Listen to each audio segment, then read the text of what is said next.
Tov zava-dehibe ho antsika amin'ny fotoana tahaka an'izao. Satria izao amin'ny fotoana fanehoana ny voninahitra Andriamanitra tamin'ny alalan'izao fifoazam-panahy izao izay nitarihan'ny ray aman-dreny dada Randrenatoandro Jean Joseph izay filompanorina an'izany niaraka tamin'i Jesosy ary dia asandratsika izany ho fantatry ny olona rehetra fa manana an' Jesosy tsika izay miara-miasa akaiky antsika.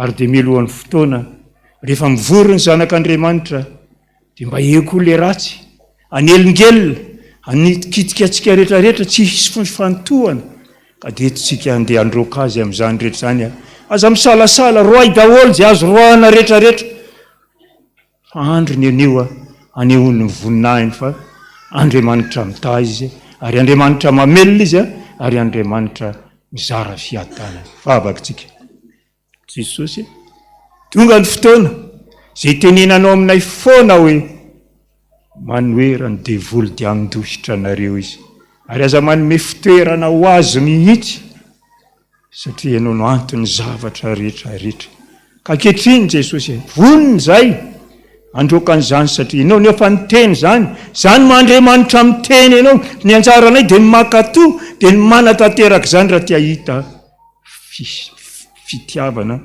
tia hita fahasoavana, tia hita fiadanana. Ka ankehitriny ary androana an'izany Jesosy dia mangataka ny fahefanao izay. Le fahefanao ngeza be satria vao mandrehana iny devoly dia rifatra mitsoka sady mitady izay aleny kody ary dia tena mitsoka mihitsy. Ka eto araraka ny teninao tokoa hoe so famantaran'izao no anarak'izay mino androka deminy amin'ny anarako izy iteny amin'ny fiteny zay tsy mbola hainy izy andray menarana izy ary na disotry zava-mahafaty aza izy dia tsy hampaninina azy zany ametratanana amin'ny marary izy dia ho sitrana ireny ko amin'ny anaran'i Jesosy Kristy velona avy any Nazareta sy ny mandritsy mandroaka ny asan'ny debolo rehetra rehetra tsy anankary tsy anampahefaneta debolo salopoloko debolo paitokosa tsy niany debolo patsakosaka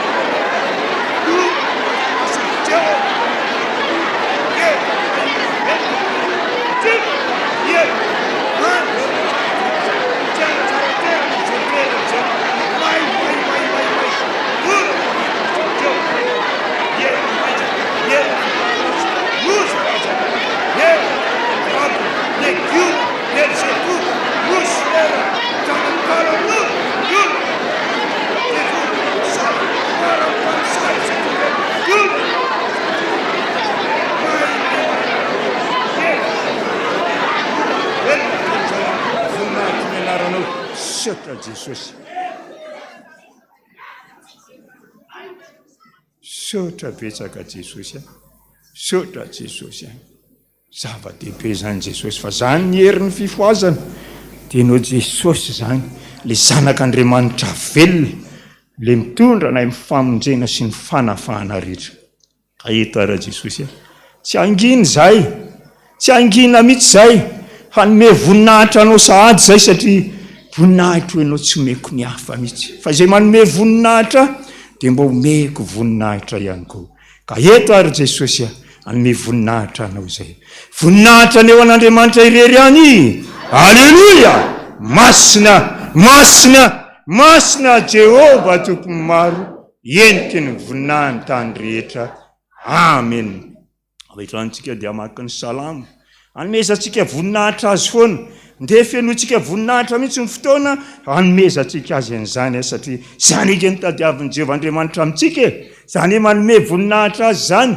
satria tsy voninahiny tsy tia nomena ny hafa mihitsy zany ary mahasaro-piaro azy zany ka ndeha sokafantsika ny salamo fahenina amby zato salamo fahenina amby zato dia ny andininy voalohany ka hatramin'ny andininy fahadimy ihany dia aorianan'izay ateo avy eo ambany masontsika ny firana amin'ny fifoazana fa 3:10 na 2:10 angambizay Jesosy eo indrety ny olonao manatona anao mba ho vonjena manatona anao sovery kely finoana Jesosy ka mila hery mamaky hevitra dia mety tsy ho afaka raha tojo fiakarana dia mety tsy ho afaka erikereo ihany Jesosy fa mbola malefaka tazatazany ihany Jesosy fa sao dia reka ny andininy voalohany sy ny andininy fahatelo ihany rehefa hitantsika ny salamo dia ndeha rahantsika miretina mafy amin'ny anaran'i Jesosy manao hoe alleluia miderany Jehova fa tsara izy fa mandrakizay ny famindram-pony iza ny mahalaza ny asa lehibe ataon'i Jehova fa mahatonina ny fiderana azy rehetra sambatra izay mitandrina mety ka manao ny marina mandrakariva Jehova aoty aho fankasitrahanao ionao fangio amin'ny famonjenao aho ahitako ny soa azo ny voafidinao ifaliako amin'ny fifaliany firenenao iravoravoky miaraka amin'ny lovanao ataontsika marisidisika zany iry zany mba tena hananatsika aina ao anatin'izany rehetra zany azahoantsika iry noho ny amin'ny asan'i Jesosy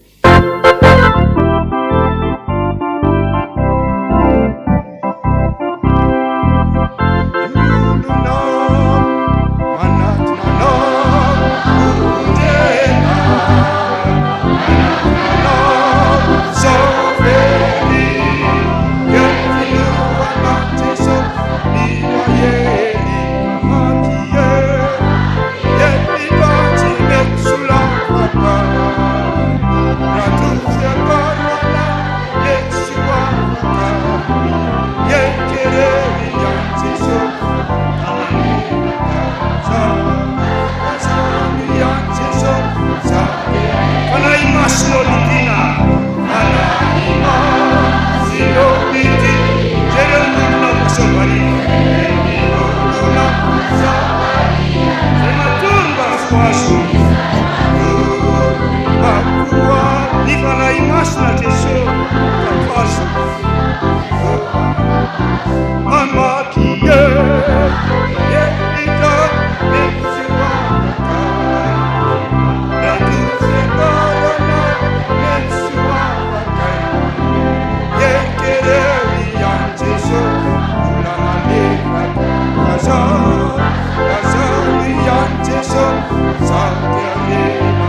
miondrika ivavaka. Voninahitra ny eo anao ry Andriamanitra rainay amin'ny alalan'i Jesosy Kristy tomponay. Le Andriamanitra ny Andriamanitra rehetra, le mpanjaka ny mpanjaka, le tompony ny tompo, tompony fahefana rehetra hatrany an-danitra ka hatrety an-tany, le mahery ambony mahery rehetrarehetra. Manome voninahitra anao zay satria narovanao tamin'ny fotoana rehetrarehetra, nahatratra izao fotoan-dehibe izao, sy andro fanateram-bokatra ho an'ny fifoazam-panahy. Le fifoazam-panahy zay andrin'ny fonao tanteraka satria ekina ny asanao rehetrarehetra, ekina ny fanantenanao rehetrarehetra ny amin'ny amonjena n'izao tontolo izao, ary dia fifaliana ao anay izany. Fa ankehitriny ndretiny navotanao Jesosy, tonga eto indray hiandrandrany amin'izany hoe fampanantenana avy aminao zany, satria ao aminao no misy ny fiainana. Fa raha tsy ao aminao izay tsy avy miaina Jesosy, ary dia misaotra anao fa matoa izay velona trapamonjena tahaka an'izao dia noho ny fahasoavanao, noho ny amin'ny famindram-ponao, ka le nitenenanao hoe fitiavana mandrakizay no nitiavako anareo, izany ny ampaharetako ny famindram-poko aminareo. Ka ankehitriny nahoana moa izany tsy hideranao foana, nahoana moa izany tsy hanome voninahitra anao, fa zava-dehibe nge zany iza no velona tahaka an'izao fa tsy misy mahay mampitombo ny andro iainana, na dia ray segondra fotsiny any ary, fa ianao no mizaran'izany ho anay tsirairay avy. Ndreto arany navotanao hanome voninahitra anao indray manao hoe masina, masina, masina Jehova tompony maro, enike ny voninahiny tany rehetra. Amen. Tsy mbola mipetraka tsika ny alohan'ny tsenantsika amin'ny tenin'Andriamanitra. Indray atao antsika ny firana 700 andininy faharoa, firana 700, ka atao amin'ny feon'ny fifoazana zany hitaritantsika an'izany hoe ry Jesosy mitenena araka ny fombanao aminay izay manantena mba andre ny feonao.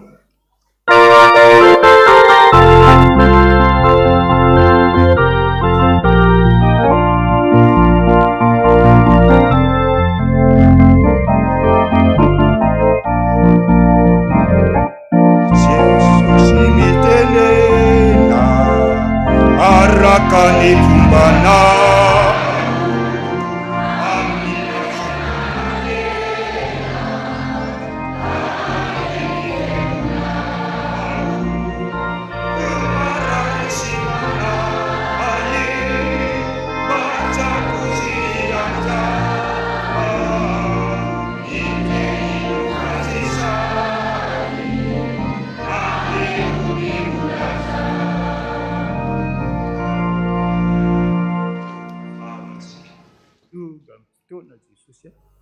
izay hitenenanao, anambaranao ny amin'izay sitraponao sy ny amin'izay tianao ambara aminay rehetrarehetra, satria Andriamanitra miteny amin'ny olona ianao, ka dia mitenena Tompo fa voninkaina izay mpanomponao, izany tianay Jesosy dia mba indreny feonao indray izay rehetra etry ambany dia ambany, fa ianao ny sandratra avy dia avy, fa ianao tsy maintsy mitombo, izay rehetra tsy maintsy miaina. Sotra Jesosy. Amen. Petraka sika vahoakan'Andriamanitra rehetra. Dia faly miarabantsika vahoakan'Andriamanitra rehetra tonga amin'izao fotoana izao, satria nahatratra n'izany eto hoe fanateram-panahy, fanateram-bokatra ho an'Andriamanitra. Fifaliana ho antsika rehetra ny fotoana tahaka an'izao, satria mba hisy fotoana manahoana tokoa moa mba nehontsika n'izany hoe amin'ny alala misifoazam-panahy mba miara-miombona tahaka an'izao, fa dia sorana be dehibe an' Jesosy, sorana midada ny amin'ny fandaminana rehetrarehetra, satria manana ny fotoana ny Jesosy amin'ny rehetrarehetra. Ka na indrindra ao anatin'izao fotoana faran'izao, ao anatin'ny tena sivantsika izao, le sivana faraparan'izao ny tena mahery vaika izao, ary izao ny ilana amin'ny fampahirezana amin'ny alalan'ny tenin'Andriamanitra, dia ny teniny izay afafiny amin'ny olona rehetrarehetra. Ka mila miaino sy mankatoa an'izany tsika rehetrarehetra. Ka dia eto dia manatsitratsitra amin'ny fiarabanantsika nahatratra an'izany herinandrom-bokatra lehibe zany, ka dia hiatrika amin'ny tenin'Andriamanitra sady tsika, satria mandeha ny fotoana.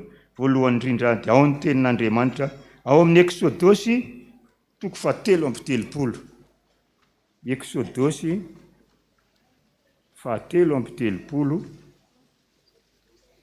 Eksôdôsy 7:30, ny andininy 7 ka hatramin'ny andininy 120.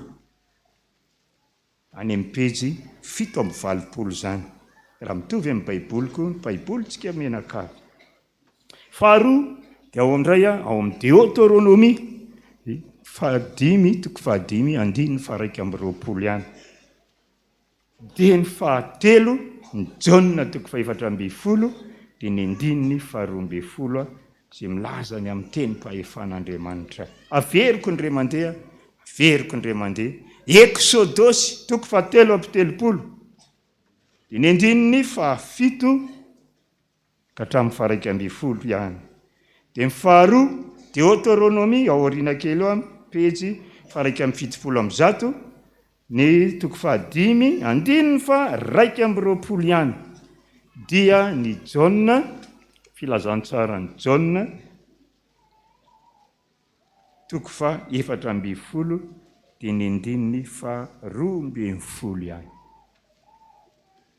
Mbola misy mikasoatsôka zany dia tadiavo tsara aloha. Averiko ny ray mandeha. Eksôdôsy 7:30, ao dia ny andininy 7 ka hatramin'ny 120, dia Deutéronomie 5, ny andininy 120 ihany. Dia ny Jaona, filazantsara ny Jaona 4:40, dia ny andininy 12. Rehefa hitantsika zany dia vakiana amin'ny anaran'i Jesosy. Ary fanoan'i Mosesy ny maka ny lay ka manorina azy eo ivelan'ny toby lavidavitra. Ary ny anarany dia nataony hoe ny trano lay fihaonana. Ary izay rehetra nitady an'i Jehova dia nivoaka hoeny amin'ny trano lay fihaonana izay teo ivelan'ny toby.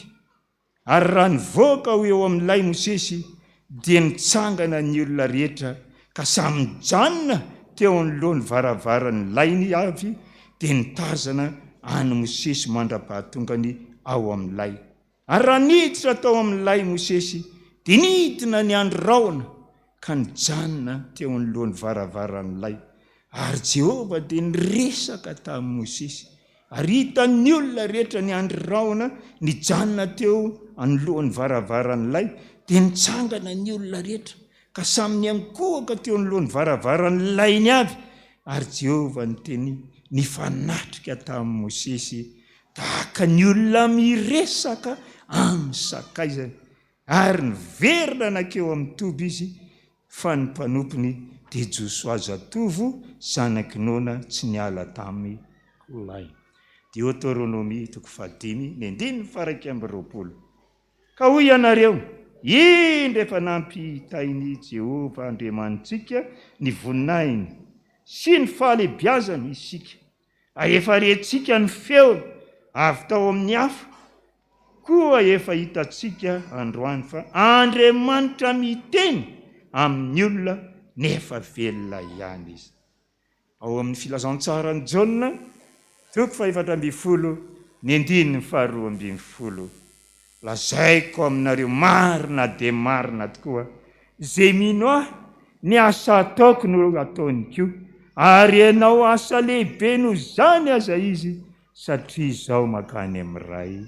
Amen. Ray masino manamasinana amin'ny fahamarinana, fa ny teninao ny fahamarinana. Amen. Zany ray ny tenin'Andriamanitra ifampaherezantsika eto. Loha hevitry ny fifoazana moa nandritra nyity herinandro ny fanateram-bokatra ity, dia hoe Andriamanitra miteny, io le hoe Deutéronomia 5:5, ny andininy 120. Eto dia mipetraka amintsika sady ny fanontaniana hoe mba tsapantsika marina ve? Fa tena miteny amintsika marina Andriamanitra. Fa raha eto tantara zay jerentsika ireto dia tantara milaza mihitsy, izany hoe firesahan'Andriamanitra amin'ny olona. Tena miresaka mihitsy izy tamin'ny zanak'Israely fahiny, nasainy nanao trano lay daholo ny rehetrarehetra. Mba inona fa satria te hiona amin'ny olona Andriamanitra. Ary dia niazakazaka Mosesy namory ny fiangonana dia ny zanak'Israely ka nanao taminy izao ny teny nandidiany Jehovah andatao enemana no anaovanao ny raha fa ny andro fafito ho masina aminareo dia tena andro fitsaharana ho an'i Jehovah. Zay rehetra manao raha amin'izany dia ataoko maty aza mampirehitra afo amin'ny andro sabata any amin'izany. Jerevy tsara fa teny Andriamanitra nananatra be mihitsy. Tamin'izany fotoana izany dia niakatra tao Sinay Mosesy ary dia tao nitafatafa tamin'Andriamanitra tao ny amin'izay tokony hitondrana ny reto zanak'Israely satria maditra angery zanak'Israely reto na dia efa mandrevy feon'Andriamanitra foana dia maditra foana. Fa raha mba itsika izao moa mandre izany feon'Andriamanitra any angamba ataoko fa tena miova ny tany aman-danitra. Any zanak'Israely dia miodina foana. Fa dia tamin'izany no nampianaran'Andriamanitra ny amin'ny fionana amin'izany eto hoe trano lay mba ionana amin'izany trano lay izany fa iona amintsika Andriamanitra araka ny teniny tokoa ato amin'ny Deutéronome ny Exodus teo fa hoe zanak'Israely mila miona amin'izany tsika ao anatin'izany hoe ny fanaon'ny Mosesy maka ny lay ka manorina azy eo ivelan'ny toby lavidavitra ary ny anarany dia nataony tranon'ilay fionana. Ary iry ambany iry izy amin'ny 12 dia mazava tsara ary Jehovah ny teny ny fanatrika tamin'ny Mosesy tahaka ny olona miresaka amin'ny sakaizany. Dia iona amintsika mafy mihitsy Jehovah Andriamanitra. Izany ke mahatonga ny ray aman-dreny dada amin'ny teny foana hoe te hitafatafa amintsika anie Jesosy. Fa itsika mihitsy miavonavo-kevitra satria ohatra ny tsy hinoantsika izany rehetrarehetra izany. Raha tamin'ny tany Andravoahangy fivavahana itsika fahiny dia betsaka amin'ny fampianarana nataon'ny ray aman-dreny. Ary ny fampianarana izay nataon'ny ray aman-dreny tamin'izany efa voalaza tamin'ny heriny moa izany satria aladiny tamin'ny heriny dia voalaza mihitsy fa niditra indimy ny fiangonana. Izany miditra indimy izany ange zava-mahagakany izany raha tsy olona nofo azy na tsy hiditra amin'izany. Fa raha olona mandeha fotsiny eo dia hamonjy fiangonana tahaka an'izao mino maromaro nareo fa tsy hiverina fandiminy eo ny vahoaka an'Andriamanitra. Ary tamin'izany fotoana androny izany tena nioborobo ny fiangonana satria nahoana Andriamanitra miteny amin'izao ray aman-dreny izao. Ary izy mampita amintsika rehetrarehetra indray izay tian'Andriamanitra ambara araka ny teny tokoa hoe ataovy izay asainy atao. Ary efa nanaraka izany tsika niova ny tontolony fanompoam-pivavahana, niova ny fanompona an'Andriamanitra satria ny olona rehetra izay niverina tao dia olona nofo azy tao anatin'ny torimasom-panahy, tao anatin'ny torimaso samihafa no nanaovana ny asa tamin'izany fotoana izany. Resy lahatra fa tena miasa ao anatin'izany fiangonana izany Andriamanitra tamin'ny alalan'izao ray aman-dreny izao. Ary niroborobo ny fiangonana. Ary izany mbola tazomintsika amin'izao fotoana izao amin'ny mahafifoazana antsika. Toy izany izany fa zadiny fa misy asa ngeza be nge miandry antsika menakavy misy asa ngeza be ka zavarim-barina valina miady an-trano ato fa nenjinenjika amin'ny fanaratsy ny fampiteniteny foana. Ary indrindrindra manao izay atafitohana ny olona rehetrarehetra indrindra ny ondry tsy anjarantsika tsony izany fa ndeha hitodika amin'ny hafatra petrak'Andriamanitra hoe amin'ny alalan'izao fifoazana izao no amonjena Madagasikara sady amonjena an'izao tontolo izao. Tsy mora ny andeha ho tonga amin'izany. Ary izany ny ampianaran'ny ray aman-dreny antsika foana ny amin'ny orina amin'ity tenin'Andriamanitra ity. Fa jereo nge Jaona toko voalohany andiny voalohany tamin'ny voalohany teny grand teny mihitsy nanaovany azy ary ny teny dia tao amin'Andriamanitra ary ny teny dia Andriamanitra.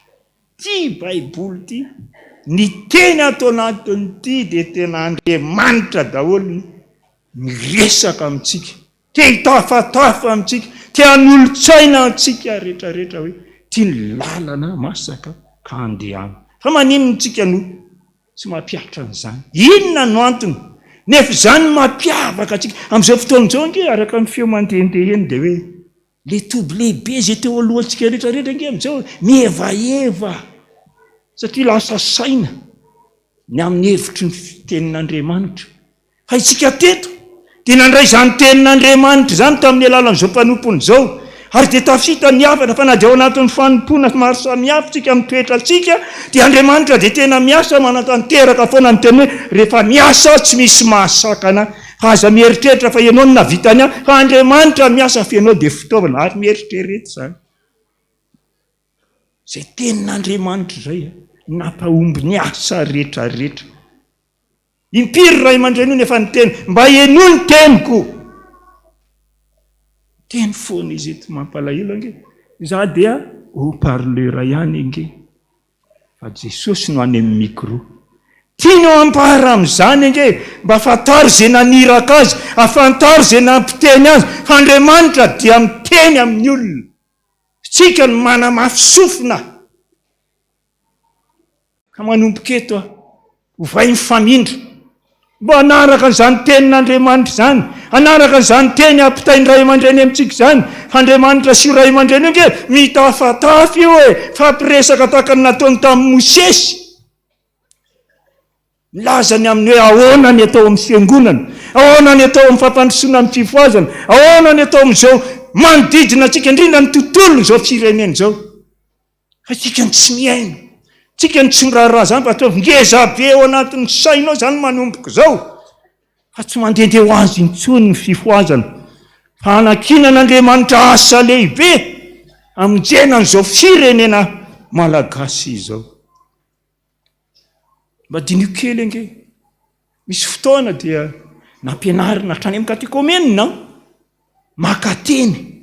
Izany moa dia tenenin'ny olona tokoa hoe misy miteny fa hoe tsato-piso, tsato-piso. Ty tenin'Andriamanitra ity nge Andriamanitra e. Ka ahoana no ataoko tsato-piso Andriamanitra? Tsy hanao tsato-piso amin'izany tsika. Ary ny fanajana n'ity zavatra ngeza be indrindra. Za moa dia efa niteny amin'ity foana ako hoe Baiboly re tompoko, raha fantatrao fa Andriamanitra le miteny, aza apetraka eo ambony W ampilarina amin'ny fitombenantsika. Fa misy fahamasina ngeza be ny Baiboly. Apetrao amin'ny toerana izay misy azy io fa Andriamanitra miteny. Raha azo atao raha lolo avitsika mihitsy io. Atao hoana moa ny lolo Baiboly isan'andro eraky ny elanelan-trano sy ny hafa gagan'ny olona eny tsika. Fa ny toeran'Andriamanitra ao anatin'ny fonao, izay ny tena tadiavina. Mba iorina amin'izay lazainy rehetrarehetra, ataovy izay asainy atao. Eto dia misy olona anankiray, hitsangana izy ijoro vavolombelona izany hoe miaina amin'ny tenin'Andriamanitra ary mihaino ny tenin'Andriamanitra sady makatoa. Fa tena misy vokany mihitsy fa tsy lainga na angano izany. Hanomboketrika dia amerina n'izany fitiavana voalohany tamin'ny nanorenana n'izany hoe fitiavana amin'ny tenin'Andriamanitra, maka ny tenin'Andriamanitra. Dia manasanao ranabavy hitsangana ilaza izay nataon'i Jesosy taminao, mba hanana ny olona finoana tokoa. Fa tena mipetrapetraka ny tenin'Andriamanitra fa tsy mandehandeha ho azy, izany hoe maka tenin'Andriamanitra izany.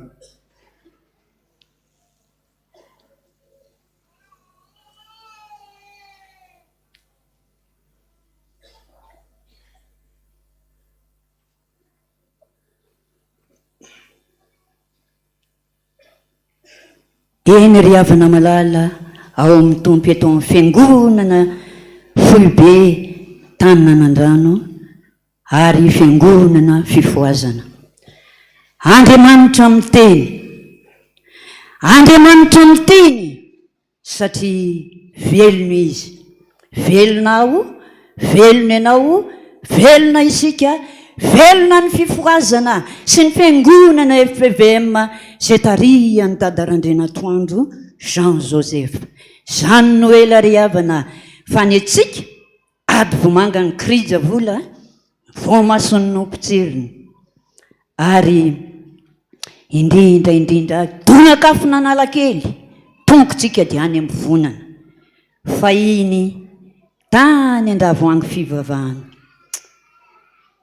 Dia zany ndray aman-drentsika dadarandrena Toandro zany no ny sikiponitra ny asa mafy mihitsy tsy ny tandro atsasarana nanabe atsika, ny kolokoloatsika, ny taizatsika ary nalehibe atsika tahaka an'izao.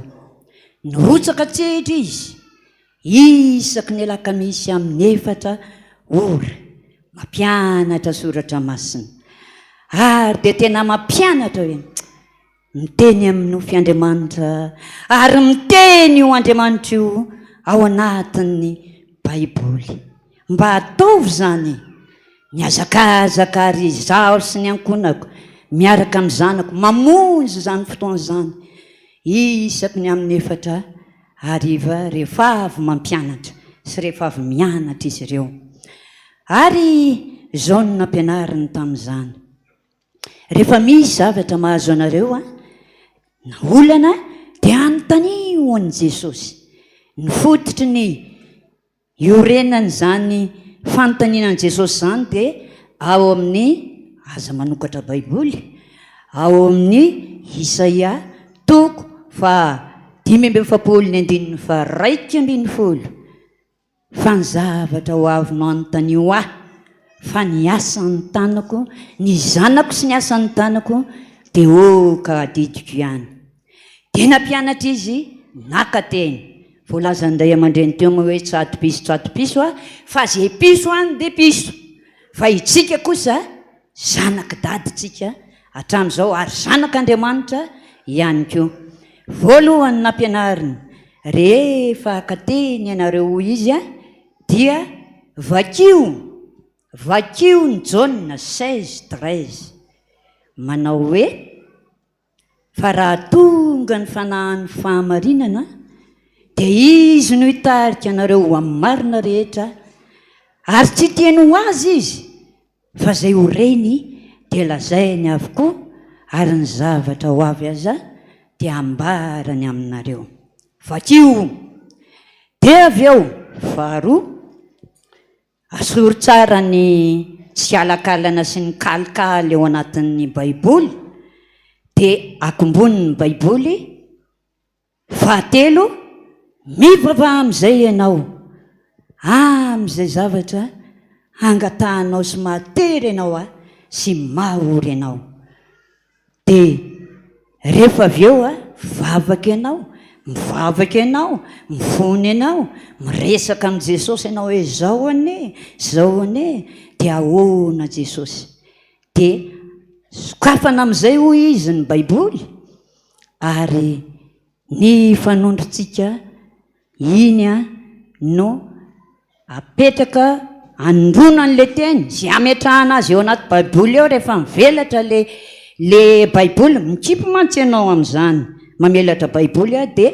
atsatoka moramora tsy atsatopiso akolo sanatry mivava fa tendrena moramora ny teny izay aleoko ny vavan'Andriamanitra ao amin'io Baiboly io dia izay no valiny zany ny fampianarana mahafinaritra ataon'ny ray aman-drenitsika ary tsy mba tokony ho adinoina mihitsy n'izany fa dia tokony hitoetra ao amintsika mandrakariva amin'ny fahendrenan'ny fampianarany indrindra koa ny tenin'Andriamanitra eny reryhavana malala ijoro vavolombelona tany andravoangy ambony tany tany taona 770 dia niditra ompiomana zasy le zanako zay feno roa taona 770 feno roa taona niomanana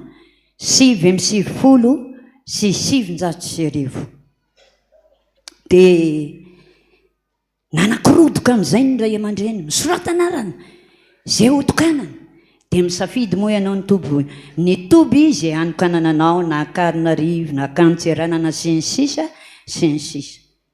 nangovotra tamin'izany satria nigadona ny faharoa taona dia hoe Jesosy mba hotokananao ve amin'ity taona ity satria zahay tsy mba manana afaka maka congé zay satria mampianatra dia tsy misy afa-tsy volana ho ihany nanontany fotsiny aloha hoe hotokanana ve Jesosy amin'ity taona ity dia nivavaka dia nalaiko amin'ny Baiboly dia nitendreko ny teny dia ao amin'ny Ezra toko 10 tapany by manao hoe ary Ezra mpisorona Ezra voatokana ho mpisorona sy ny lohan'ny fianakaviana sasany ary notononina ny anarany. Jereo kely ihany a Ezra 10:16b. De teo amin'ilay hoe voatokana Ezra ny tanako de faly be hoe ay hotokanana zany amin'ity taona ity. De nandeha ny andro, nandeha ny volana, de natombotra ny volana o zay moa zany ny vacansa mois de juillet sy mois d'août. Tsy hitanareo Ezra toko 10 ny andininy 9:40 tapany by ary voatokana zay eny tompoko. De ahoana moa eny de nandeha ny taona, nandeha ny volana, de tonga ny volana o satria any hoa zay ny grande vacances juillet de août de septembre zay ny miditra. De hoy hoe Jesosy raha hotokananao ahako de zao mba mihoateny ndray ahako satria tsy mba mahazoko an'izay ny mpanomponao ka de mba hitombe amin'io vacansa volana o io no anokanana any manolotra ony vavaka ndray naka teny ndray de zao ny teny azoko ry havana. Asan'ny apôstôly toko 7:5 mandehana fafanaka voafidy hitondrana ny anarako izy eo anatrehan'ny jentilisa sy ny zanak'Israely.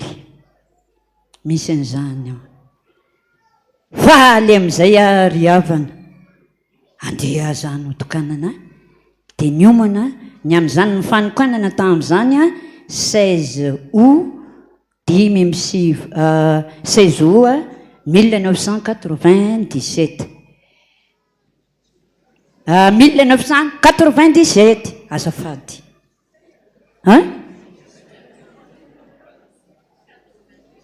99 16 août 1999 de voatokana tany manolotra ny tany ako. Rehefa voatokana de nandray ny fanasan'ny tompo, vita ny fandraisana fanasan'ny tompo de hoy hoe Jesosy efa nanaiky anao ako nitokanana ty amidezaka ty Jesosy de mba inona re ny teny fitahina omenao satria efa nanaiky vavaka ndray de naka teny de nitsatoka ndray ny teny tao amin'ny Isaia 7:50 ny andininy 2:20 manao hoe raha izao dia izao ny fanekeko aminy ny fanahiko zay ao aminao ary ny teny zay nataoko teo am-bavanao de tsy ala amin'ny vavanao na ny vava ny taranakao na ny vava ny taranaky ny taranakao hoy Jehova. Amen.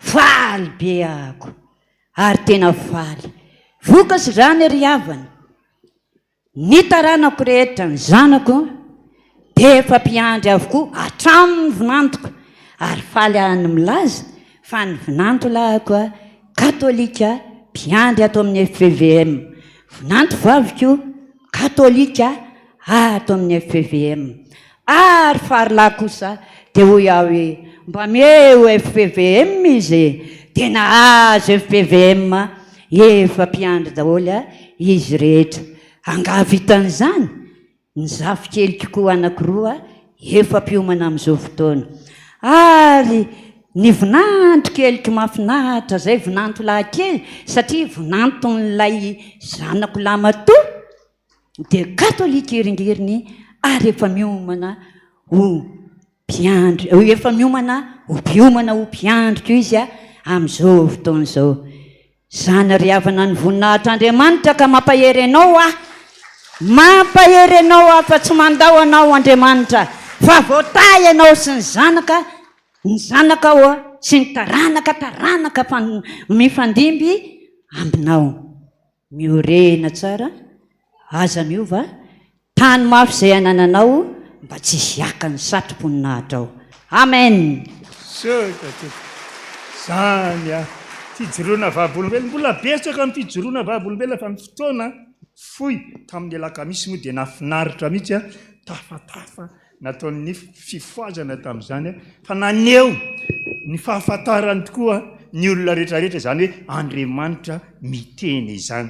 Ary dia izany a nampirisihana antsika rehetrarehetra fa ny olona velona amin'ny tenin'Andriamanitra ne ka tsy resy anady mihitsy tena tsy resy anady satria Andriamanitra no ao anatiny. Raha vao miteny Andriamanitra dia tsy maintsy toy iny satria rehefa miasa ao izy tsy misy mahasakana. Maro ny fomba itenenan'Andriamanitra amintsika. Ao ny Joba toko 7:30 andininy 4:20 amin'ny alalan'ny nofy mbola hiteny moa i dada rehefa avy eo anazavany amin'izany rehetrarehetra izany satria mila foazina mihitsy tsika aza matoritory intsony oka hifotsika izay mbola matory. Aza dimy hatramin'ny nanonana hoe fiangonam-pifoazana ny fiangonantsika dia nisy hetsika lehibe mihitsy ary nampiororony devoly satria fiangonana miavaka ny fiangonantsika, tena fiangonana miavaka. Aza dininao koa fa ianao le mijoro io, ianao le mitondra ny zanaka ao io, mitondra ny atsiseri rehetra efa asan'ny fifoazana anio aza malaina mihitsy ianao itenenina hoe za tsy fifoazana, za tsy fifoazana, za tsy fifoazana. Le fifoazana nefa mandeha ny asany miroborobo misaina tokantranonao nefa ianao mitory tena iry-ambadika re za tsy fifoazana. Mampimebe zany. Fa ny fiangonantsika dia fiangonam-pifoazana anakinan'Andriamanitra andraikitra ngezabe amonjy firenena maro indrindra fa izao tontolo izao. Ka ao anatin'izany rehetra zany dia samy mijoro aza fampiolanolona intsony, fampiolon'olona intsony fa Andriamanitra ny momba nyty FPVM nyty azadino zany fa na ikitikinina ianao na ikitikinina ninana ny devolina tsy aravan'ty FPVM nyty intsony satria ny tenin'Andriamanitra no alovana ny asa rehetra. Mahafaly aho mandre an'ireny mpiomana sy mpiandry mandeha miasa dia izay ozy tsy manana fanomezam-pahasoavana. Manana ianao manana nareo fa mandainga ianareo ka inona ozy izy ray aman-dreny fa ny hafa izy mahay maka ody, iny sasany mahay maninona fa ianao maka teny io kay manahoana tenin'iza no alainao io tenin'Andriamanitra. Ka zany ny fanomezam-pahasoavany FPVM iombonany zany ary zany ny anirahanantsika tsirairay avy hitaonany olona hiverina. Eritrereto angefa io ray aman-dreny io izy rery tena miteny izy rery jereo vahoaka be dehibe no manaraka azy satria nahoana Andriamanitra no miteny aminy dia izy mampitany azy. Raha ny tokony ho izy zany itsika tsirairay avy koa tokony ray isan'olona mahavory olona be dehibe tahaka an'izao ary zay natanteraka n'le hoe famonjena Madagasikara amin'ny alalan'ity FPVM tsy. Fa raha hipetrapetraka fotsiny ianao tsy fifoazana zany fa efa fifoazana ianao hampitomboy izany fanomezam-pahasoavana zany fa hoy Andriamanitra mandehana mitoriny filazany tsara amin'ny olombelona rehetra. Jereo tsara fa nisy fampianarana izay koa nataony dady fa aloha izy ihany ny teny mba tsy tenitenenako foana. Naka rendez-vous, asaina maka rendez-vous tsika mihaona amin'ny Jesosy tahotra ny be dehibe nefa ihaona aminy le ilazany fahatsarana, le ilazany mombanao, ilazany tokony ataonao, ilazany lalana tokony alehanao tahotra ny betsaka. Sasa milaza ahoana koa ny resahako amin'ny Andriamanitra tsy hita amin'ny maso. Karety vavy karety vavy azo vokatra izao, vokatry ny firesahan'Andriamanitra amin'izao ray aman-dreny izao. Miala tsiny fa ohatra ny somary mitodika aminy satria nisy fotoana ohatra ny raviravy tanana daholo tsika mianakavy ary ohatra nana fotoana mihitsy ohatra ny hoe tsy te hiresa, tsy te hihaino feo mihitsy hoy za hoe fa inona ary ty loza mahazo antsika ato amin'ny FPVM. Ray aman-dreny be mpaminany ange io mpaminany fa tsy tonontonolona be fotsiny tany ianana tany fa raha vao miteny an'ilay mpaminany dia marary ny sofiny sasany. tenenina le mpaminany dia trankibony sasany tamin'ny andro Mosesy zany fa tsy amin'izao oka tsy ireo olona fa ny antom-pisitsika menakafo tahaka an'izao dia ahery ny fifoazam-panahy sy ny asa tao amin'ny ray aman-dreny io fa ny fifoazana dia tena akaiky an'Andriamanitra mihitsy akaiky an'i Jesosy satria ninona anatanteraka ny asany araka ny teniny amin'ny Jaona 5:12 lazaiko aminareo marina dia marina tokoa izay mino aho ny asa ataoko no ataony koa ary ianao asa lehibe noho izany aza izy satria izao maka anao asa lehibe nge ianao manoatra noho ny tamin'ny nataony Jesosy ary tena nataony mihitsy zany satria ianao ny tsy manaiky iaino ny feony fa fifaliana nge zany mahita an'izany hoe mandeha ny mpanompon'Andriamanitra dia tsisy ninonino eo tsisy zavatra hafa efa maninona ny anaran'i Jesosy no tononona dia sitrana amin'ny marary zay le tenen'ny olona hoe manao maziny aho tsy manao maziny ato fa le Andriamanitra ivavahantsika sitopoitsika dia Andriamanitra mahery fa ny olo-tsaina mahagaga ray mandrakizay andriany fiadanana teka mafy be ho azy amin'izany e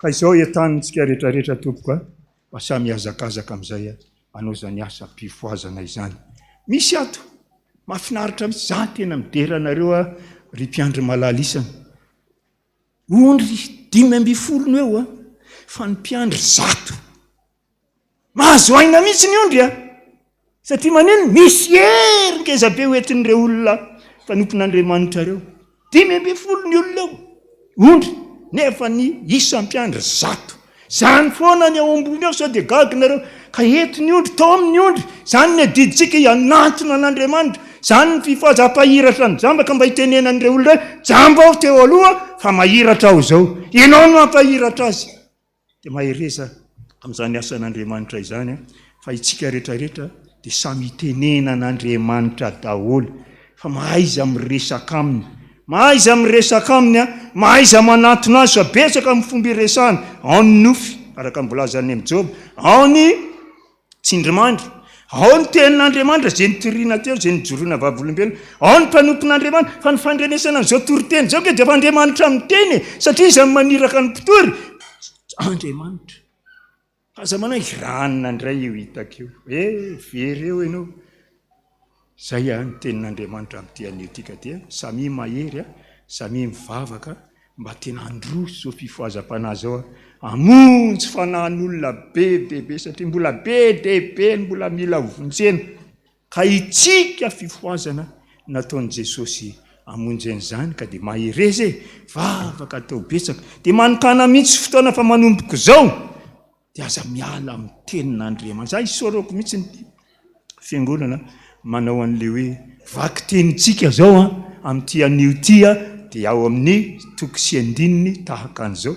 hitaizananao io hitaizanantsika io mba iorina amin'ny tenin'Andriamanitra satria zay voalaza amin'ny tenin'Andriamanitra iny ange ka makatoan'iny ianao dia iny ny hitondranao any amin'ny fahatsarana zay le hoe mifakazara amin'ny tsotoa dia hiadana ianareo voninahitra ny ho an'Andriamanitra irery any amen.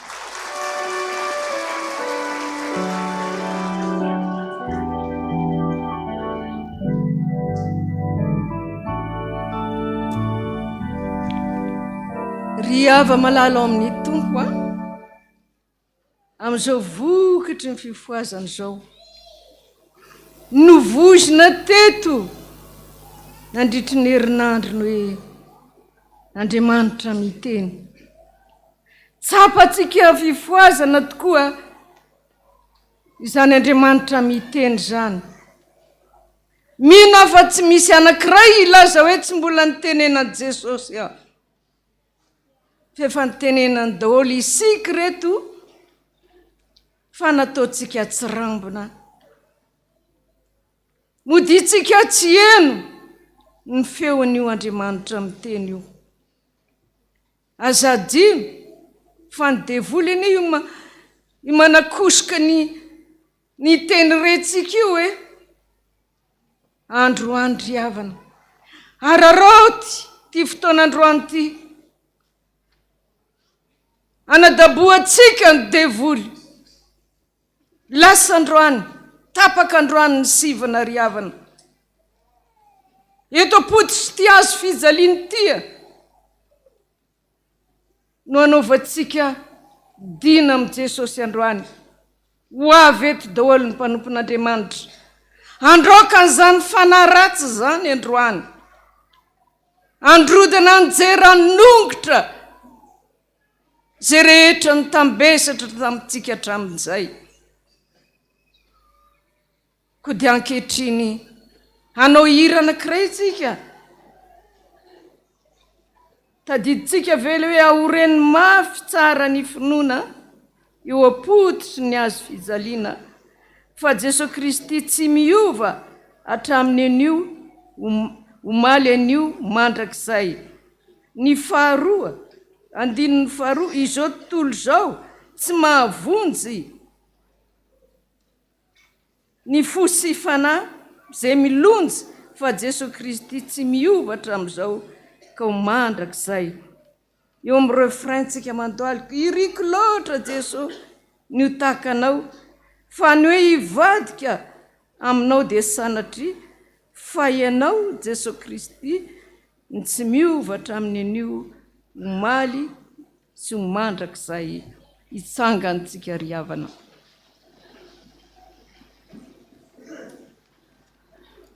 Hira fifoazana izy io.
Marina tokoa zany Jesosy. Ianao le tsy miova omaly anio ary mandrakizay. Zay nato zao anay tahaka zao Jesosy.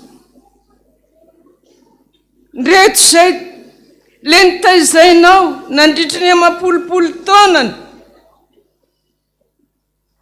Mbola sambatra zay, mbola natratrany.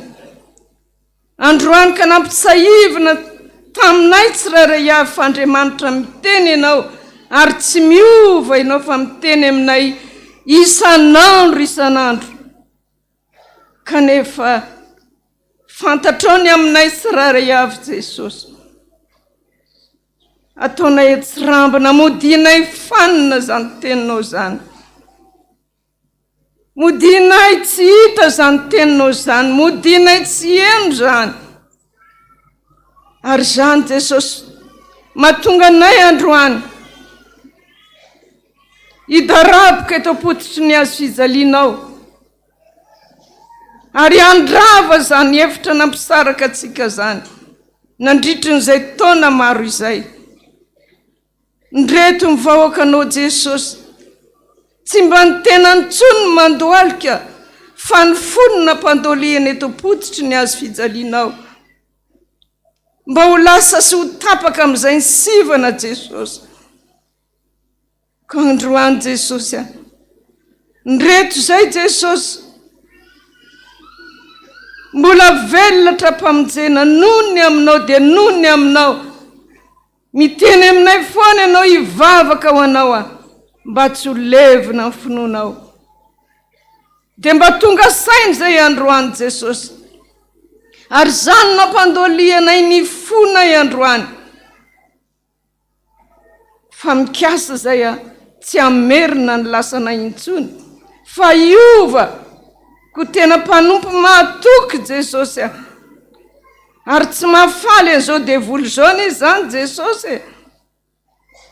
Ary izany indrindra Jesosy nanomezanao anay fahefana mahery sy matanjaka fa izao famantarana zao nanarak'izay mino amoaka dia mini amin'ny anarako izy hiteny eviteny zay tsy mbola hainy izy andray menarany izy ary na dia misotro zava-mahafaty azy izy a tsy ampaninina azy zany ametra tanana marary izy dia ho sitrany ireny misy afo melo azy mandevina ny fahavalo manodidina iran'izy ary ny lelafo mpanompony ko ankehitriny. Jehova dia afo mandevina hery sy fahefana avy amin'ny Jesosy Kristy velona sy mahery avy any Nazareta no andatsahako ny afo masiny Jehova andoro amay miala amin'ny anaran'i Jesosy dorana amin'ny ran'i Jesosy miala amin'ny anaran'i Jesosy tsy anan-kery tsy anam-pahefana tsy manan-kery ary tsy manam-pahefana levina amin'ny anaran'i Jesosy dorana amin'ny ran'i Jesosy.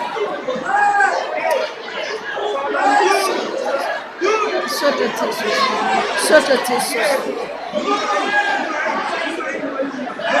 May levina tsy anan-kery tsy anam-pahefana miasa ny devoly rehetrarehetra tsy anan-kery ary tsy anam-pahefana miala amin'ny anaran'i Jesosy dorana amin'ny ran'i Jesosy may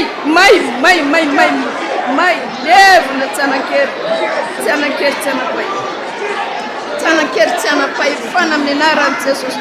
No azahoana nandrava nandrodana nanjera anareo any amin'ny fariafo mandrakizay tapaka androany ny fahefanareo tapaka androany ny fahefanareo tapaka androany ny fahefanareo tapaka androany ny fahefanareo tsy manana fahefana aminay intsony ianareo may mandiana ny amin'izay naniraka anareo any devoly ny rahana rehetrarehetra mandiana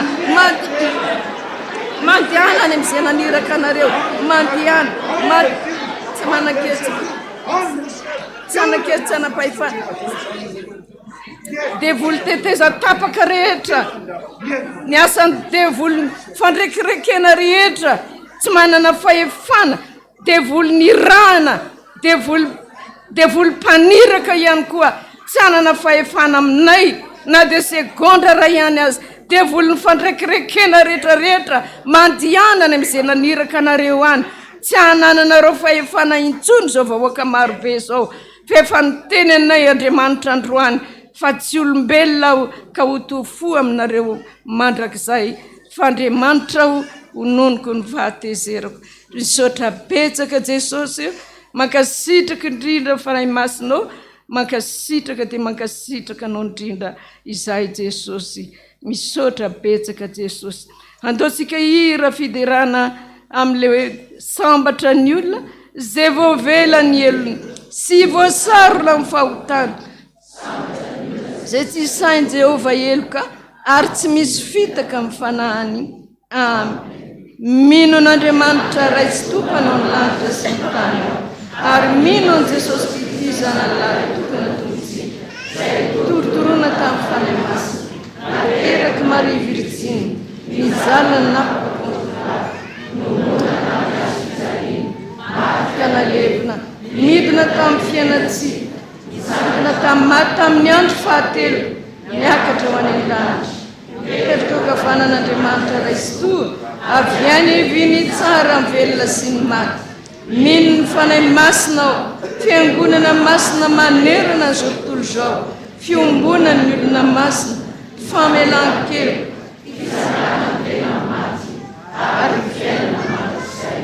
amen. Andotsika anao hira anankiray manao hoe indro apetrako aminao hira mifefy izy io andininy ny voalohany ihany satria raha tsy mametraka amin'ny fiainantsika eo am-pelatanan'i Jesosy dia zava-poana ihany no ataontsika isan'andro isan'andro andininy ny voalohany ihany.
dia mbola ho ampitombono amintsika mandrakarivany ry avy milalao amin'ny tompo fiadalana sy ny fahasoavana avy amin'Andriamanitra ray sy Jesosy Kristy tompo dia miarabantsika itsika fiangonana satria tsika fiangonana zao no atao hoe fifoazana avokavoko ity fiangonana ity raha miarabanareo dia tra miaraba tena ihany tsika tsirairay avy zany miaraba tena avokoa dia arabaintsika natratran'izao fotoam-bokatra izao lehibe tokoa ny asan'Andriamanitra satria matoa mbola mijoro fifoazana mbola tsy vita ny asa tena mbola tsy vita ny asa mampahery antsika amin'izany asan'Andriamanitra miandry antsika tsirairay avy zany eny tompoko tonga satsika amin'ny fotoanandreo anniversaire dia ireo tsingeritaona samihafa izay tononona ety amin'ny altara ety ho fanaingoana izao altara masina izao dia tononona mpanajana Andriamatoa sy Ramatoa isany avy Andrenjatovo tsikinirina tamin'ny 14 Novambra fiainam-taona mankataka vavaka ho an'ny fianarana. Randrenirina faniry ny aina tamin'ny 14 Novambra vavaka amin'ny katekomena amin'ny fianarana sy ny asa. Andriamaefa tahina tamin'ny 17 Novambra aniversera avy zany. Ny voary miantsa Andrianaivo tamin'ny 17 Novambra tsingeritaona ihany keo. Rabetrano endry nasandratra tamin'ny 13 Novambra tsingeritaona naterahana. Nandrianantenaina Rivoery tamin'ny 17 Novambra aniversera ihany keo. Andriamisaina tsy hoarana tamin'ny 12 Novambra aniversera. Mialy Arjaona mihaja Manoisoa tamin'ny 9 Oktobra mangataka vavaka mba hay amin'ny fianarana. Andria mialy Arjaona Ambinikaja Iandy tamin'ny 5 Novambra mangataka vavaka mba ho tia fianarana. Naharisoa sitraka dimbiny aina tamin'ny 9 Novambra tsingeritaona naterahana ihany keo. Rambelo Rado Marcelo tamin'ny 4 Novambra tsingeritaona naterahana ihany keo. Ranaivoson natenaina Olivia tamin'ny 17 Novambra aniversera ihany. Rado Nomenjanahary Valipity Mateo feno 5 taona. Ranaivson Bertrand aniversera ihany keo. Andria Tsihoaromanana Andrianjaka Axel Naoma tamin'ny 7 Novambra tsingeritaona naterahana ihany keo. Ravaly Sodina tamin'ny 19 Novambra feno 19 taona. Razafy Mihaja Celestine tamin'ny 19 Novambra mangataka fahendrena sy fahasalamana. Ary Nomenjanahary Niavo fanantenana tamin'ny 13 Novambra tsingeritaona. Misy 12 menadamianaka izy natonga an'izany anaran'izany anaingona zao altarmasina zao satria tsingeritaona dia ny kado tsara indrindra dia ny tenin'Andriamanitra izay hitantsika ao amin'ny Salamo 5:50. Salamo 5:50 ka ny andininy 9. Ampejy 220 sy 900. Rehefa hita dia vakina amin'ny anaran'i Jesosy. Mitadiavany Jehovah dia mbola hita izy, miantsoa azy dia mbola akaiky izy. Aoka ny ratsy fanahy fony lalany, ary ny tsara ary ny tsy marina ao foiny heviny. Ary aoka iverinao amin'ny Jehovah ireny fa amindra fo aminy izy. Eny ho amin'Andriamanitsika fa amela heloka dia amela heloka tokoa izy. Amen. Iara hitsangatsika tompoko hitondram-bavaka andreo mpanompon'Andriamanitra ireo. Misy inona? Isaia azafady. Azafady tompoko Isaia 5:50. Dia ny andininy 9 sy 7. Iara hivavakantsika tompoko. Voninahitra ne ho anao iray Andriamanitra ray nay tsara indrindra. Ilay Andriamanitra tia anay, ilay mbola tsy nanosy-botanana anay. Eny atsonandro dia andro, atsonalina dia alina. Misaotra anao tamin'ity androany ity, rehefa nitaona anao tsirairay avy ianao avy tany amin'ny misy anay tany. Tonga eto amin'ity tempolonao ity. Fantatrao tokoa ny atondianay satria mahatonga izay tonga eto Tompo resena dia angataka ny hery avy aminao izay. Hovatsianao hery indray Tompo. Ndreo mpanomponao izay nanoratra ny anarany hoentiny eto anatrehanao. Fantatrao avokoa izy ireny tsirairay avy satria efa nofidianao ireny araka ny teninao fa ny zanako sy ny asan'ny tanako dia aoka ao adidiko. Ary matoa izy mitondra ny anarany eto dia magnetahita tokoa izany no asoavinao izany. Efa nanasolo azy ianao nandritra azy andro ny ainan'izany. Inonay fa mbola meno mihoatra lavitra noho izay efa nataonao tamin'izay ianao satria Andriamanitra tsy miovy ianao. Andriamanitra marina ianao araka ny teninao fa ny zanako sy ny asan'ny tanako ianao aoka ao adidiko ihany. Izany teny izany Tompo no verimberinay satria maminay loatra ny famindramponao. Zavatra ray loha ihany fantatray dia velona ilay Andriamanitra hivavahana. Ary izao fifoaza izao matombo mbola mijoro dia manaiky izay Tompo fa mbola be ny asa ho tontosaina. Ary tsy avelanao hipetrapetraka izay na ho renindremana fa manaitra anay mandrakariva ianao andateraka an'izany asa izany. Misaotra Jesosy. Ankehitriny ianao mamindra fo aminay tsirairay avy, mandrotsaka ny fitahianao mananambiampy amin'izao fiangonana izao. Atotosan'ny asanao izany satria mbola lavitra ny lalana Jesosy. Misaotra Tompo, lehibe tokoa famindramponao. Mpanomponao mangataka an'izany Jesosy ary mbola nomponao mandritra ny andro iainako rehetra. saotra Jesosy voninahitra amin'izany dia anao rery ihany anioka ao mandrakizay amen. Mahazo toerana tompoko.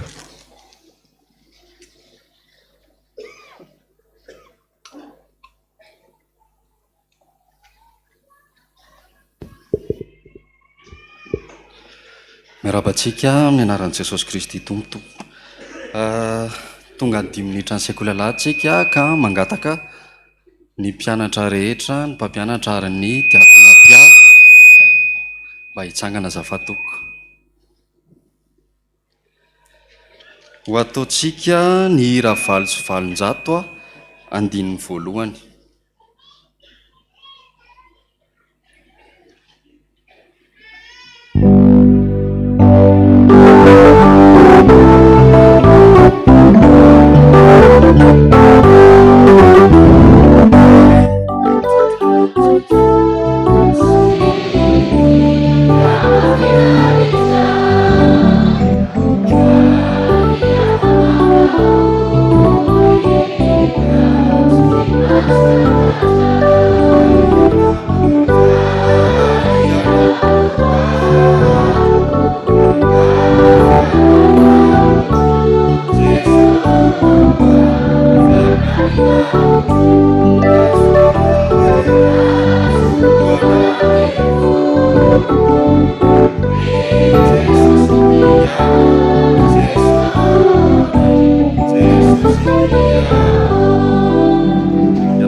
Sotranao tompo malalo fa nomenao an'izao fotoan'izao indray izay iarahanay eto aminao eto.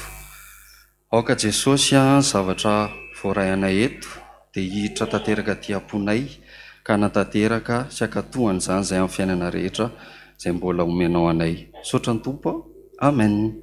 Petrakantsika tompo.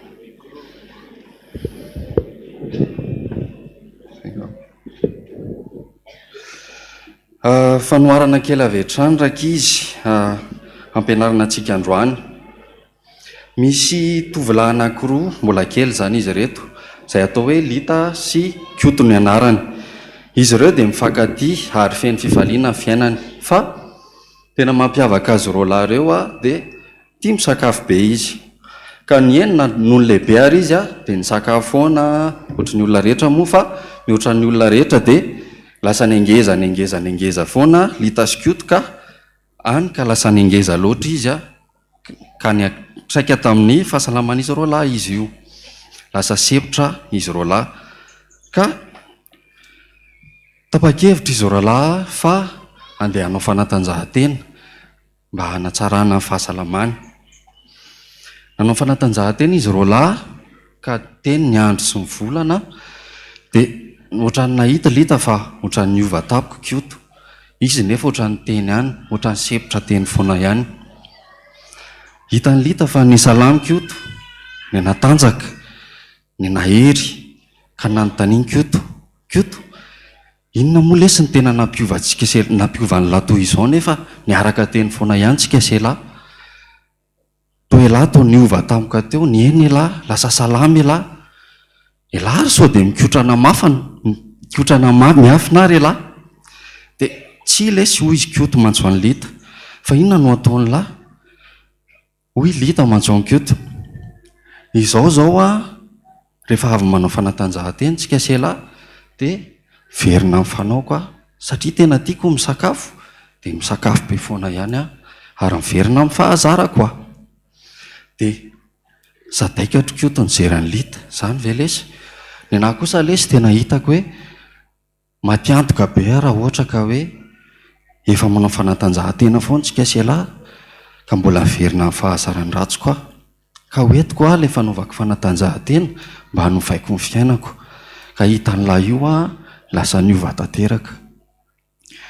Dia ny lesona azontsika avy amin'izay rakizy dia izao: aza raisina ny fivavahana mba ialantsika amin'ny fanamelohan-tena fotsiny, ary hevitrintsika fa rehefa mivavaka dia afaka miverina amin'ny fahazaran-dratsy rehetra isika, fa hialao tanteraka amin'ny fahazaran-dratsy.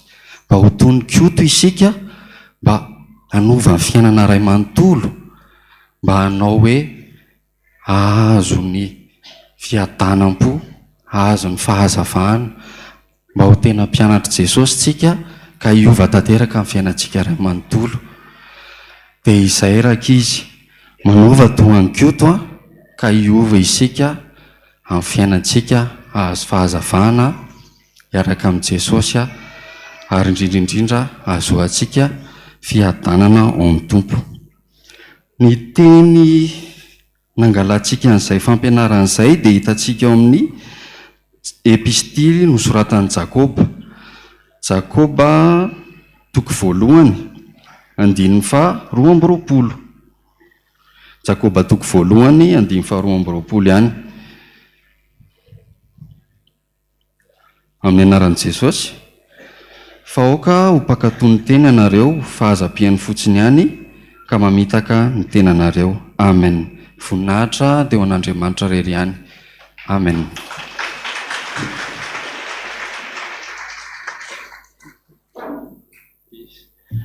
Miarahaba antsika rehetrarehetrarehetra mpiandry ary dia faly amieno hoe manao akanjo fotsy daholo tsika rehetrarehetrarehetra ho fanomesam-boninahitra an'Andriamanitra teka ho an'i Jesosy. Saotra Jesosy, saotra Jesosy. Jesosy dia efa nanafatrafatra fa tsara ny mampahery ny mpiandry rehefa avy miasa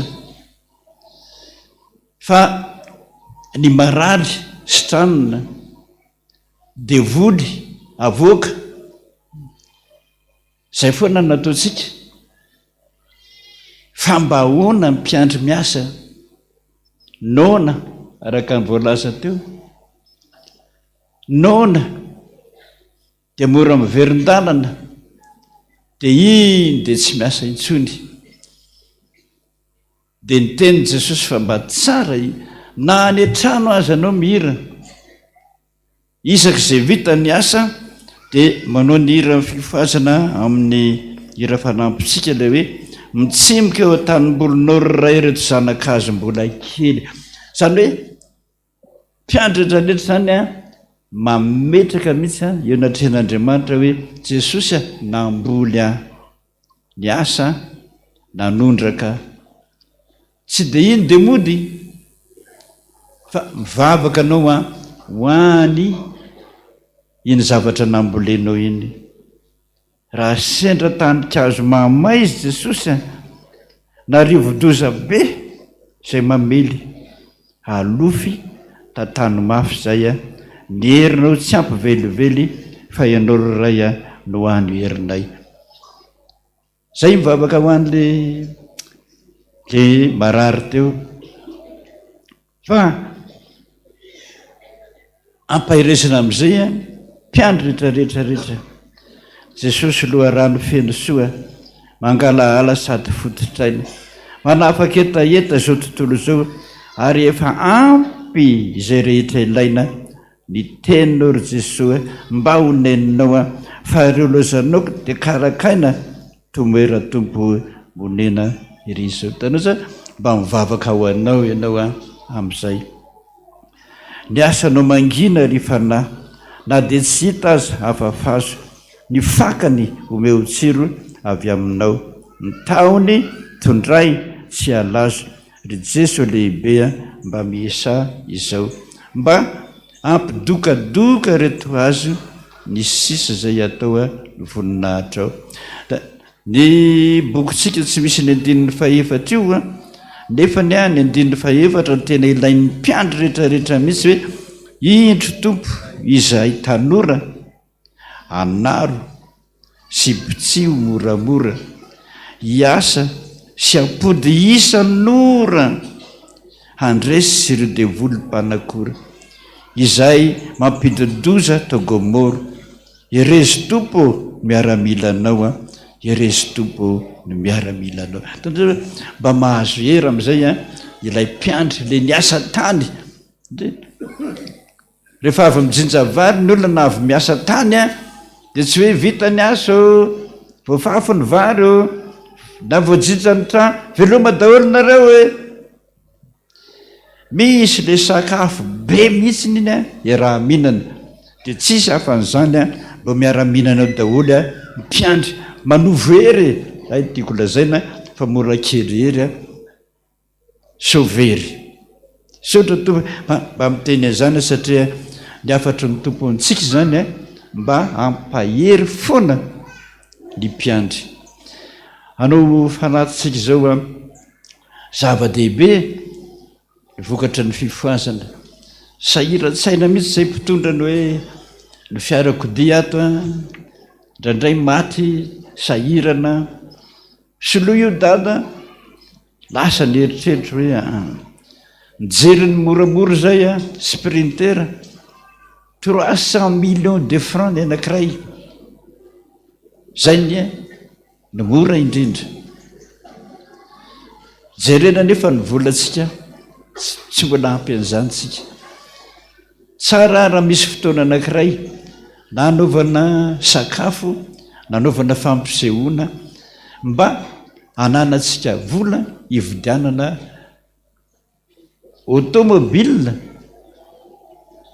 na dia mitondra ny marary any ambotsyveloka fotsiny aza dia tena mila an'izany tsika ny sampana rehetrarehetra manana fiarakodia daholo ny akamarona na tsy izy rehetra ara mahavita an'izany izy itsika fifoazana ve dia ho ambakan'izany ka dia miteny hoe mba isy fotoana anankiray mba anaovana fampisehoana eritreretana an'izany saotra tompoko a ka dia zay amin'ny kitapo rehetrarehetrarehetrarehetra rakitra ho an'ny fiangonana fa ny ampany rehetrarehetra kosa zay foinao a mba ho an'ny fifoazana dia raha mba misy any afaka mieritreritra hoe tsy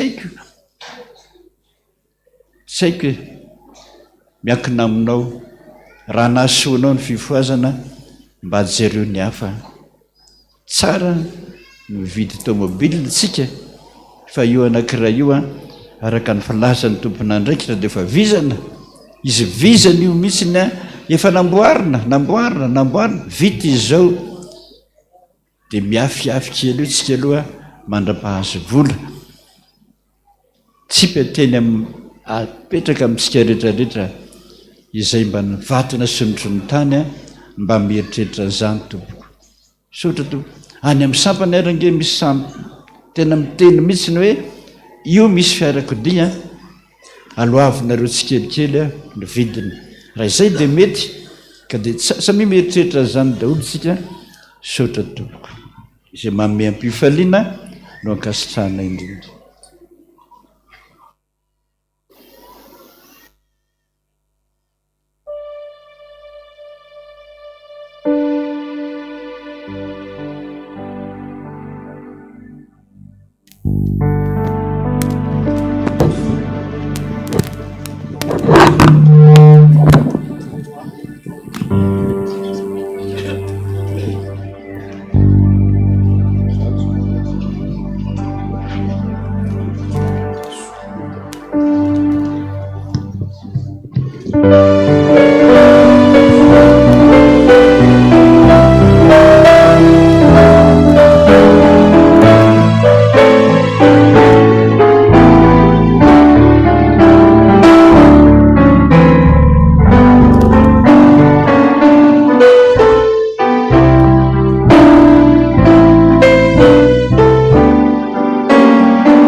Miaravantsika rehetra amin'ny anaran'ny Jesosy Kristy Tompo tratran'ity andro alahady fanateram-bokatra ho an'ny fifoazana itya tony fotoana makina ny rarahan'ny fiangonana isika vakina amin'ny anaran'i Jesosy apatrivana fiangonana fa nio alahady ny vakitentsika dia eo amin'ny Romanina toko fahaenina Romanina toko fahaenina ny vakitentsika anio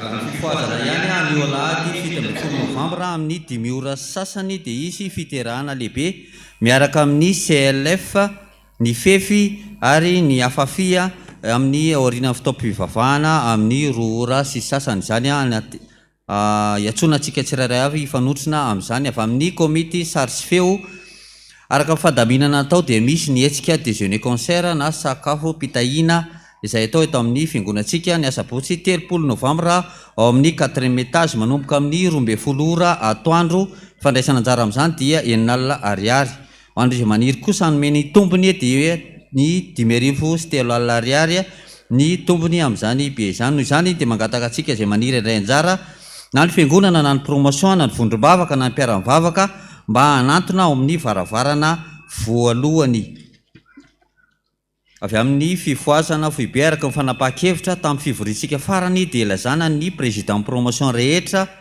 fa ny fiaonana amin'ny safiafa foibe dia ho tanterahana ny asabotsy 30 Novambra manomboka amin'ny 7 ora sy sasany maraina amin'ny efitrano 12 sy 300 eto amin'ny fiangonantsika ihany miangava ianareo mba hiampita ny vaovao amin'ireo namana tsy tonga ny vory farany teo eto ambavaka io fotoan-dehibe ionantsika io ny tompona andraikitra amin'ny tony fifoazana foibe avy amin'ny sampana gaetamma voninahitra lehibe ho an'ny sampana gaetamma sy ny mpikambana ny komity mpikarakara rehetra eo amin'ny sampana no manasa antsika rehetra hiara-kalazan'Andriamanitra sy trotro ambavaka amin'ny iarahana amin'ny mpitandrina rasomiantarija ny rina mianakavy anio alahady 17 Novambra manomboka amin'ny 12 ora maraina eto amin'ny fiangonantsika ao amin'ny riana faharoa izay iarahana antsa-piderana lehibe ifandrombonan'ny gaetamma ny katezata ny tiany Kristy le Koazas ny mpiantsa fiderana ny centre ami 4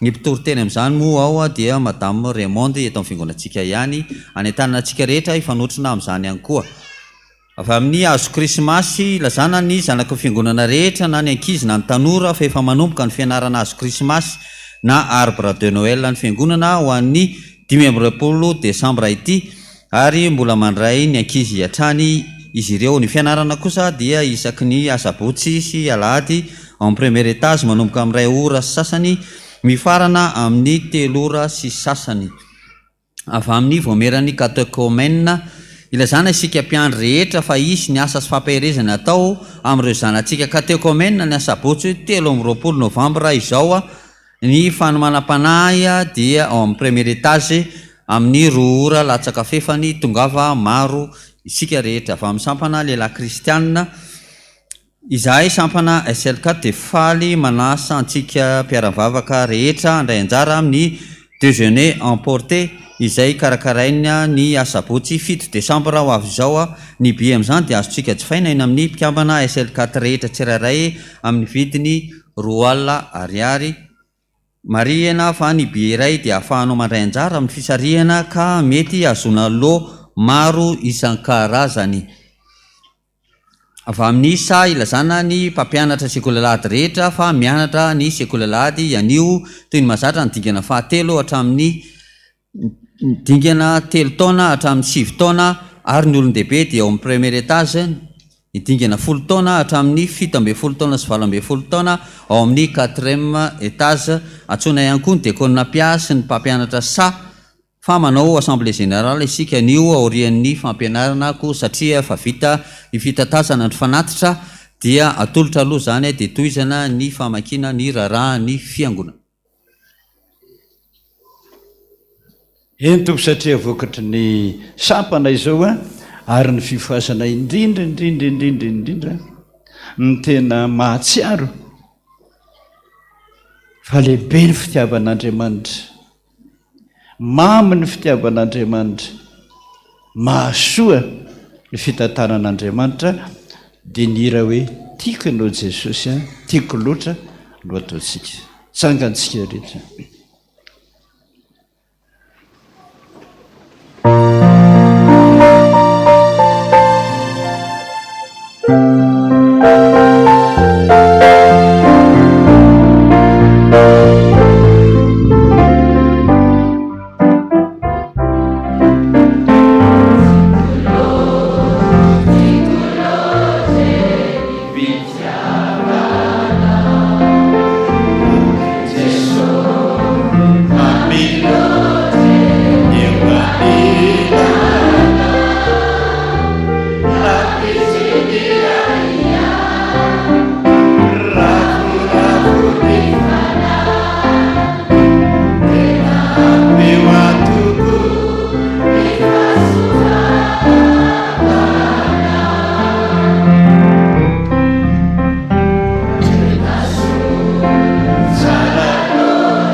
Vavakisika Jesosy retony mpanomponao tena miasa ho anao, mijery ny namana, manasitrana ny aretina, mandroka demonia. Jesosy asa faran'izay mafy napetraka ao ho an'ny fifoazana sy ny mpiandry zany. Indraindray mora vizaka Jesosy, tantano, vombino, kolokoloy, niazakazaka nanao zao fanaty zao zahay Jesosy. Na kely iny na be iny ho anao, fona izany ho anao noho ny asa be dehibe mahagaga no ataonao anay. Misaotra Jesosy, ny angatahako aminao Tompo, mitenena fona amin'ny mpiandry mba tsy hanaonao fona, dia mamondraha fo aminay raha niteniteny fona izahay. Ny anaranao Jesosy ny angatahako izany. Amena. Voninahitra ny ho an'Andriamanitra rery ihany. Halleluia. Masina, masina, masina. Tompony maro petraka isika. Ohatrany tsy mety ny foko riavana raha tsy miteny kely zao alohan'ny raharaham-piangonana. Ho antsika mpiandry rehetra ny tenenako zao, ianoinareo tsara hatraminareo mpanaty rakitra ireny, mpiandry daholo ny rehetrarehetra reny. Ho antsika mpiandry rehetra ny tena hitenenako an'izao. Marina fa nianatra tsika hoe eto am-bavaka fa marary, eto am-bavaka mba ho vadiko ty rangahy, eto am-bavaka fandeha ho any ananina raha-pitsa. Fampianarana nataoko ho anareo iny,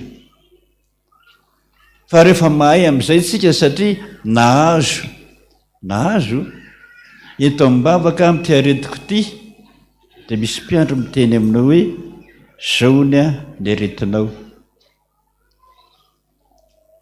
Oka izay mifarany Jesosy mihitsy nanafatrafatra, mpiandry ve ianao ozy dia maniraka olo-kafa iresaka amiko. Zay, mpiandry ve ianao ozy dia maniraka olo-kafa iresaka amiko. Fa nga ianao tsy afaka miresaka amiko, sa ianao tsy mino fa tsy miteny aminao mba oka zay tompoko no miteny hoe eto am-bavaka. Hafa le hoe maditra be ny zanako, dia io ny teny soratra masina hoe vavaky ny maro zava-dehibe amin'Andriamanitra. Hafa ny hoe tandrifina, zany mila olona maro be, fa raha ho an'ny tenanao malahelo mihitsy Jesosy raha omena olo-kafa. Manao ohatra anao azy zava-doza. Zafady zay ray aman-dreny niaro mpiandry kely zay nalevona fakomaly. Zafady amin'ny teny zany, mpiandry kely reny anjarantsika ray aman-dreny mihitsy mananatra, mbola zaza, teneno, kapoy amin'ny maha-olombelona azy. Fa nizay tsika nanometraka fitokisana hoe mpiandry ty zanako ty, iny foana ny asena mitondram-bavaka, iny foana, iny foana. Faranydirany devoly efa nanomboka ny antsoantso mafy avy aingany anao aty, fa tsy Jesosy tsy ny teny aminao aingana. Nanafatra nareo ray aman-dreny ndre mandeha zony tonga, nanarina mafy de mafy de mafy de mafy de mafy. Ataony ihany nataony, nampiantso azy insato amin'ny arivo hatramin'ny mpiandro kely namany rehetrarehetra, asevy makaty izy, tsy nety tonga. Efa 2 taona angamba zay niantso azy foana, ary tsy mety mianatra tsony izy. Efa mpamina ny sandoky ho Jesosy, teneno aingana, anaro, tsy mety tonga izy. Vokany maty izy. Tsy haiko za miala tsiny sasany hoe namony tena izy, nanato tena, mbola eo mitady, zaho tsy nahita onoono ho an'izay namangy tany. Sasany hoe tsy zany, fa nisy ady tamin'ny ray aman-dreny. Raha niady ka nananatra azy ianao tsara, ary tokony atao foana, ary tsara mifanampy amin'izany. Manonona fampiononana amin'ny anaran'i Jesosy fa adiditsika mihitsy ny manarina ny lavo, ary ento le lavo iny tenenina, anarina, aza mitsitsy fananarana mihitsiny. Zay ny teneniko hoe aza ampitondraina olona tsony ny mombanao. Ny anankiray voarekiko, dada mahantra zay zao mesazy ao anaty telefona ny nalefany. Mampahantra anay dia misy mpiandro ny teny hoe aza mpanofaina hono ny tranonareo ozy Jesosy. Tsy manam-bola tsony zao dada, mangataka ny hafaranay. Jesosy ve miteny zany? Zany natonga ny teny hoe aza mpitondraina olona tsony, fa mialona anao. Azafady amin'ny teny zay fa mialona anao izy manam-bola, dia idirany devoly izy, tsy velany mampanofa trano anao tsy manako-anina mahantra. Tena miteny farany mihitsy amin'ny anaran'i Jesosy, aza mpitondraina olona. Jerenao zao izy moa ny lehibe ny fefy, izy moa ny anaran'izy fa izy moa Finaritra, pasera Finaritra, marary ny masony, nitsabona teto Madagasikara, kely sisany mahita. Nalefa any Inde, mandefa mesazy izy zao, tonga tia ozy zay itsabo tena, tonga daholo manampahaizana rehetra.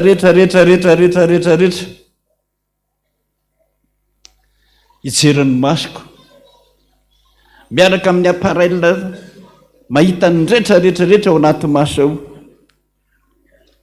Vokany ny analizy zay natao hatry ny maly, maty tanteraka ozy izy le ozatra kely, le nera ao anatin'ny masonao mifampitoy amin'ny atidohanao, ka tsisy ninninina azo atao tsony pasteur, fa efa maty ve izy dia inona koa ny mbola fanafodiny maty? Fa any izy no mitomany. Zay ny tiako atao aminareo, any izy no mitomany. Jesosy lany vola be firy tapirisany nakanisana ty, tsy mahavita azo mihitsy ny dokotera. Tomany izy, lasa izy naka ny rano Jesosy no amasinina. Zay ny finoana, zay mampiandro ny mpiandry. Jesosy tsy amialako mihitsy nefa sady lany vola ny tsy vitany dokotera ny zavatra nandehanako ty. Maty Jesosy, ianao no mahay zavatra rehetra, naka rano izy no amasinina. Topasany iny ny masony, le pitsoisy izy ianao voninahitra Jesosy fa nihiratra ny masony.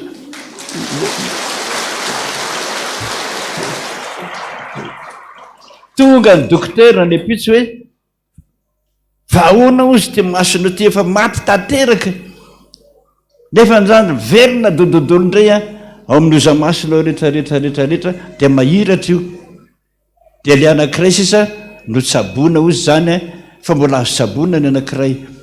Ka zay ny tenenako zany aminareo hoe ianao mihitsy miasa azo atao reny Jesosy mihitsy ny hoe eto mbavaka asa any amin'ny dada nga angamba araka ny teny Jesosy hoe nisarotra indrindra aminareo ma eto ty amiko zay angamba sisa ano ohatra za dada marary ny kiboko tany amin'ny dokotera mena fanafody be dehibe 3 volana tsy sitrana nanao eko indray tonga trany amin'ny scanera zay mahita amin'ny marina rehetrarehetra tsisy lininina nefa za marary be misy ny kiboko dia voatery io ny ataoko hoe na ianao manontany an' Jesosy iny tsara indrindra fa rehefa kelikely aina tsy mahavavaka tsony dia nentina atao amin'ny dada Jesosy ahoana ho aty olona ity dia asehony amin'ny nofy zavatra ohatra fotsiny amin'ny ozatra ny kibony eo ma dia sitrana io eritreretra zany olona 2 taona fa mahikely oatra nyity tsisy zay fanafody tsy nohanina tsisy dokotera hatramin'ny scanera natao dodolo 2 taona ohatra fotsiny natao tamin'ny 2 andro monja ny azakazaka ty zao raha tsy diso miangonato teka ho an'ny tompotsika sotra Jesosy tena mana raha roatra zana mihitsy fa so malahelo Jesosy ry havana so raha ny zanako ao an-trano moa te hinana gote ianao zokony dia le zandry kely ery abiletsy lazao kely lesy neny mba omeo kely gote eo ny zoko hoe raha inareo ray aman-dreny nantaneko zany mahafary sa tsy mahafary zany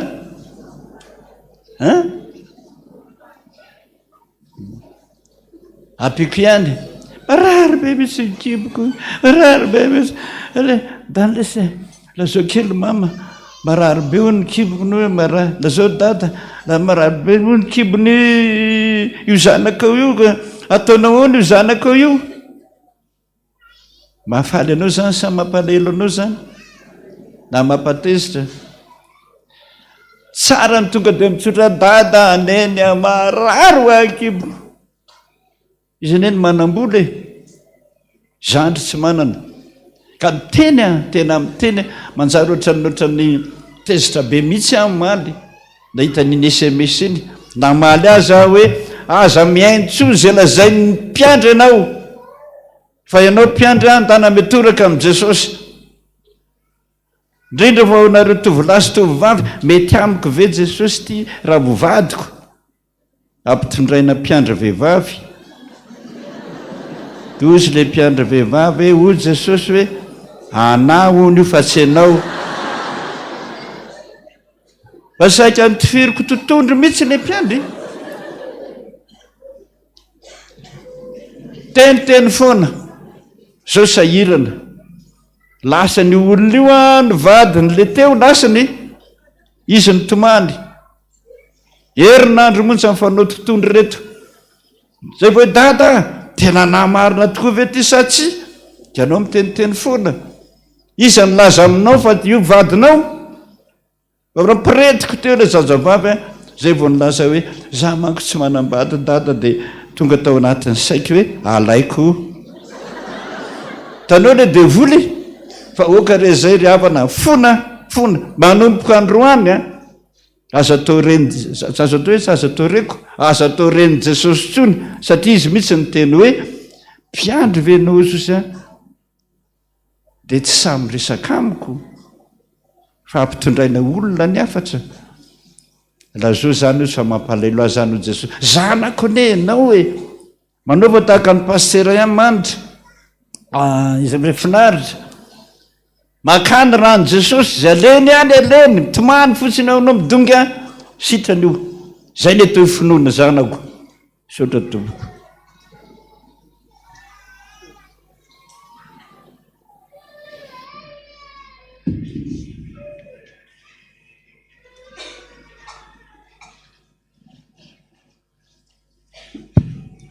toizana ny famakina ny raharahan'ny fiangonana ireto kosa ny zanako ny fiangonana iroso amin'ny fanorenana tokantrano rahasoary velonandro randriana rinaivo penelina mivady harjaona raha mananjara soanzel andaniny raha manatso damasy augusta mivady raha samy manana rado mahafaly mivady ankilany dia faly manasanareo anatrika ny fanamasinana ny fanambadian'ny zafiny zanany randrianaivo njarana antenaina sy raha samy manana sarindra sandrina izay atao eto amin'ny fiangonantsika ny asabotsy 13 novambra amin'ny folora maraina andriamatoa rajaonastera hariny aina mamy mivady andaniny andriamatoa randria mandimby ny aina tianasoa arison mivady ankilany dia faly manasanareo anotrina ny fanamasinana ny fanambadian'ny zanany rajaonastera tolotrarinjanahary tafitasoany aina sy randria mandimby ny aina voarso edenna izay atao eto amin'ny fiangonantsika ihany koa ny zoma 13 desambra amin'ny 10 ora maraina raha misy mahita tsy mamety ny anamasinana zany fanambadiany zany dia aoka izy aplaza melo ny ray aman-dreny mpitandrina filazana manjo amin'ny finoana fanantenana fitsanganany tena maty no ampandrenesana antsika fodimandrinretolona manaraka ireto rapodiny irina merlina mpandray fanasan'ny tompo dia najonondray ody any aminy ny zoma 15 novambra rehefa nyvahiny 70 taona teto tany hoy ny vadiny raha samyzafy edmond ny zanany ny zafiny ny piraitapo aminy ny fianakaviana manontolo ny nofiny dia ala ohatranony ms 38 terre mbato be masinandrina ny alatsinainy rapitso 12 novambra ary oentina amymezamboninahitra ampahirezana ny fianakaviana eto amin'ny fiangonantsika rapitso amin'ny 10 ora maraina alohany ametrahana azy amin'ny fahasandrazany atandrokomby amboy malaza randriana ary manana miora dia natsondray ody any aminy rehefa nyvahiny 12 taona teto tany hoy ny rainy ndray tapo amin'ny fianakaviana manontolo ny nofiny dia efa voalevina tany amin'ny fahasandrazany any amboytso manandrina izy moa dia namelan'ny fianakaviana fararakitra 50 000 francs andriany lala luka mbola harsoa dia natsondray ody any aminy rehefa nyvahiny 13 taona teto tany ny alatsinainy 12 novambra hoy ny vadiny rahasoary malala saolony irina ny zanany ny reniny rahalala ny irina ao amin'ny stkvm fianakaviana manontolo ny nofiny dia efa voalevina ny fahasandrazany ny alarobia 13 novambra teo any ambato kely ambany tsena andriamanitra tompon'ny fampiononana ny ampionona ny fianakaviana tramanjoa dia toy izay ny rarahan'ny fiangonantsika iroso amin'ny famakina ny voadimasina isika ampifaliana no alorako ny ampahafolokarenako ity jesosy fanamalivavaka hainao vita tanteraka ny trano hotoizana amin'ny alatsinainy izao ta io ny mason ny fampanopinao koa ireo ary aoka ho tanteraka ny vadiko amin'ny anaovako ny fiangonana ho an'ny zokolona sy ny zahirana ny mpanomponao manotra vola 162 300 ho an'ny asam-pifoazana fa ny fahasoavan'andriamanitra na toy izao voninahitra dia ho an'ny jesosy reriany 2 na 100 000 francs aladiny dada rcc amen misaotra jesosy tamin'ny nazoan'ny zanakay lisansa teny akatso mangataka vavaka faendrena ireo zanakay ireo manotra vola R1 ho an'ny fifoazana eto amintsika fanapanorenana atolotra ho an'ny dada rcc fanampin'ny alady mitandrina tamin'ny heriny vola R3 jesosy ane omba anao foana ry lailahy mahery n'andriamanitra amen misaotra irapo eratsaina iram-panahy jesosy ny amin'ny fikarakarany rehetra taty madagasikara makasitraka indrindra ray zanaka fanamasino indro misy vola ho an'ny fifoazana anatanterahana ny asa-pifoazana R2 fa ny fahasoavan'Andriamanitra misaotra anao a Jesosy fa namaly vavaka ianao dia lasa somatsara any Kanada izy 10 mianaka dia mbola apetraka eo ampelantananao ny asan'ny Sarla Lalaina ary fianaran'ny Mity Koloina ary Mano dia eo ambany fahasoavanao amin'izay izy ireo mpanomponao voahosotrao ireo Jesosy koa misaotra mamy voninahitra dia honoreriany saky pisaonana ray alina ariary ho an'ny pasteur any ambanivohitra tsisy soratra vola 10 ariary raky pisaorana misaotra Jesosy misaotra Jesosy ray alina ariary ho an'ny fifoazana raky pisaorana anaingona ny altaramasina 540 ariary misaotra betsaka Jesosy ity Jesosy misy vola kely ray alina ariary fanatitra fisaorana ho an'ny sahirana misaotra foana Jesosy je t'aime be Jésus voady masina 20 ariary miarabanao dada am'izao aladin'ny mpitandrina izao tapa-kevitra hiaratra katekomena andalina finoana ity Jesosy misy vola 20 ariary ka ny 10,000 alina ariary ka ny ray alina ariary ho an'ny dada 10,000 ariary fifoazana 10,000 ariary sary sy feo raha hitsaka tekomena ianao dia isaky ny asabotsy manantona ny ato-pindrinana fianarana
fosy fa tsy maty foamanaina ny tenako nitondra automobile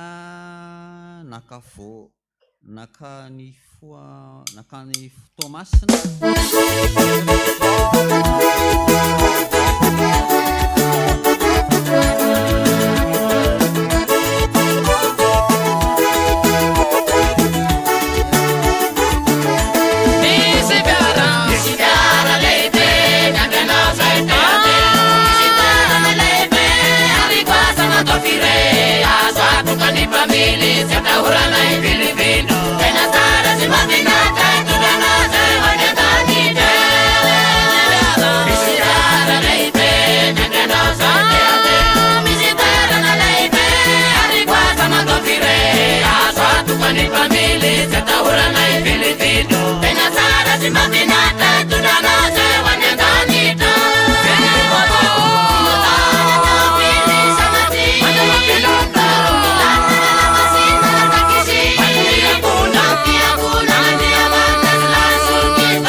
2024 fitambarany vady androany 120 voninahitra dia amin'Andriamanitra rery any. Amen.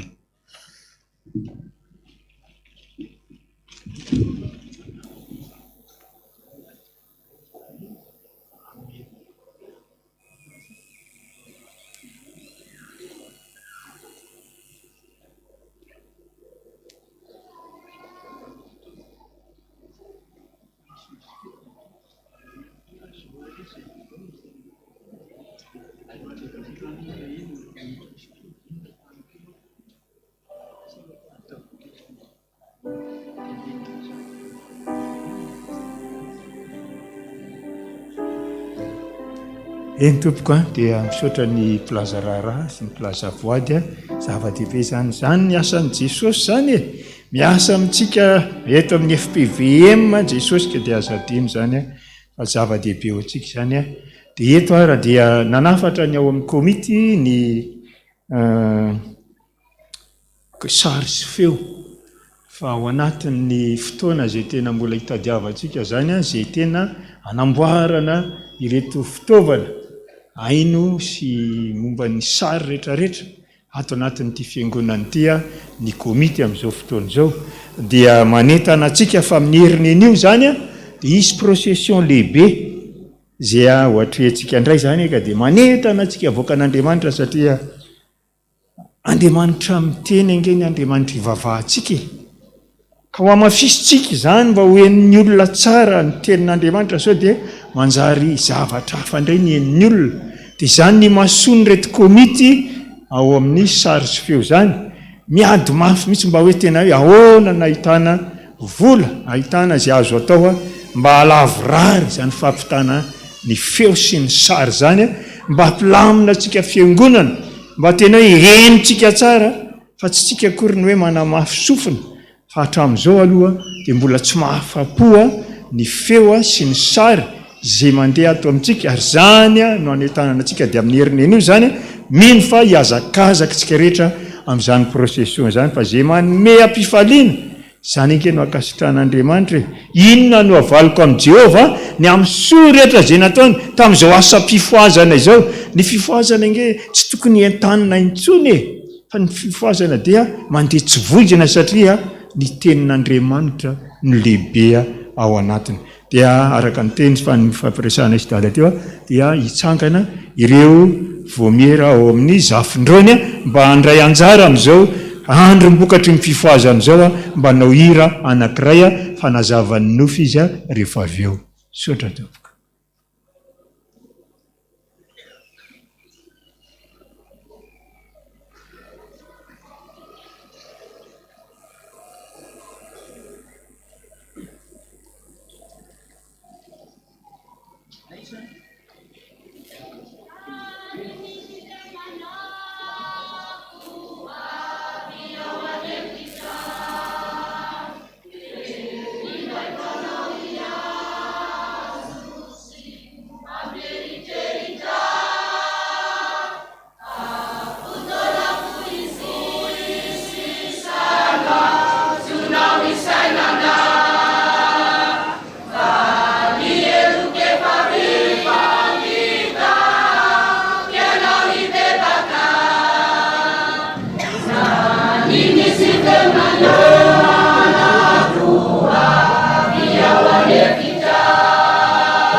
sao dia mba tokony omena micro ny zareo izy izy dada mba meo micro fa sao dia tsy maheno ny any ambony.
sotra azy mba mahatsaritsarony any antsimona any antsika amin'izany satria fifoazany sotra to na lany kely fotona tsy manenina amiloha zao a no torohevitra aminareo rehetrarehetra tsy ary voavaky daholo le nofy fa ny tsara angamba ny teny andre mandeha manao hoe izay manana nofy rehetrarehetra dia miona amiko ny talata fa anankiray monja ny tonga dia nanjary kivy a dia zao ary atao hoe alefasy SMS dia manimary anao tsiray hoe mangingina any amin'izay misy ahy ihany satria tsy mety koa zao a ao anatin'ny fotoana fohy dia ataovy SMS manjary malahelo anao a zakobedy dia ty zao a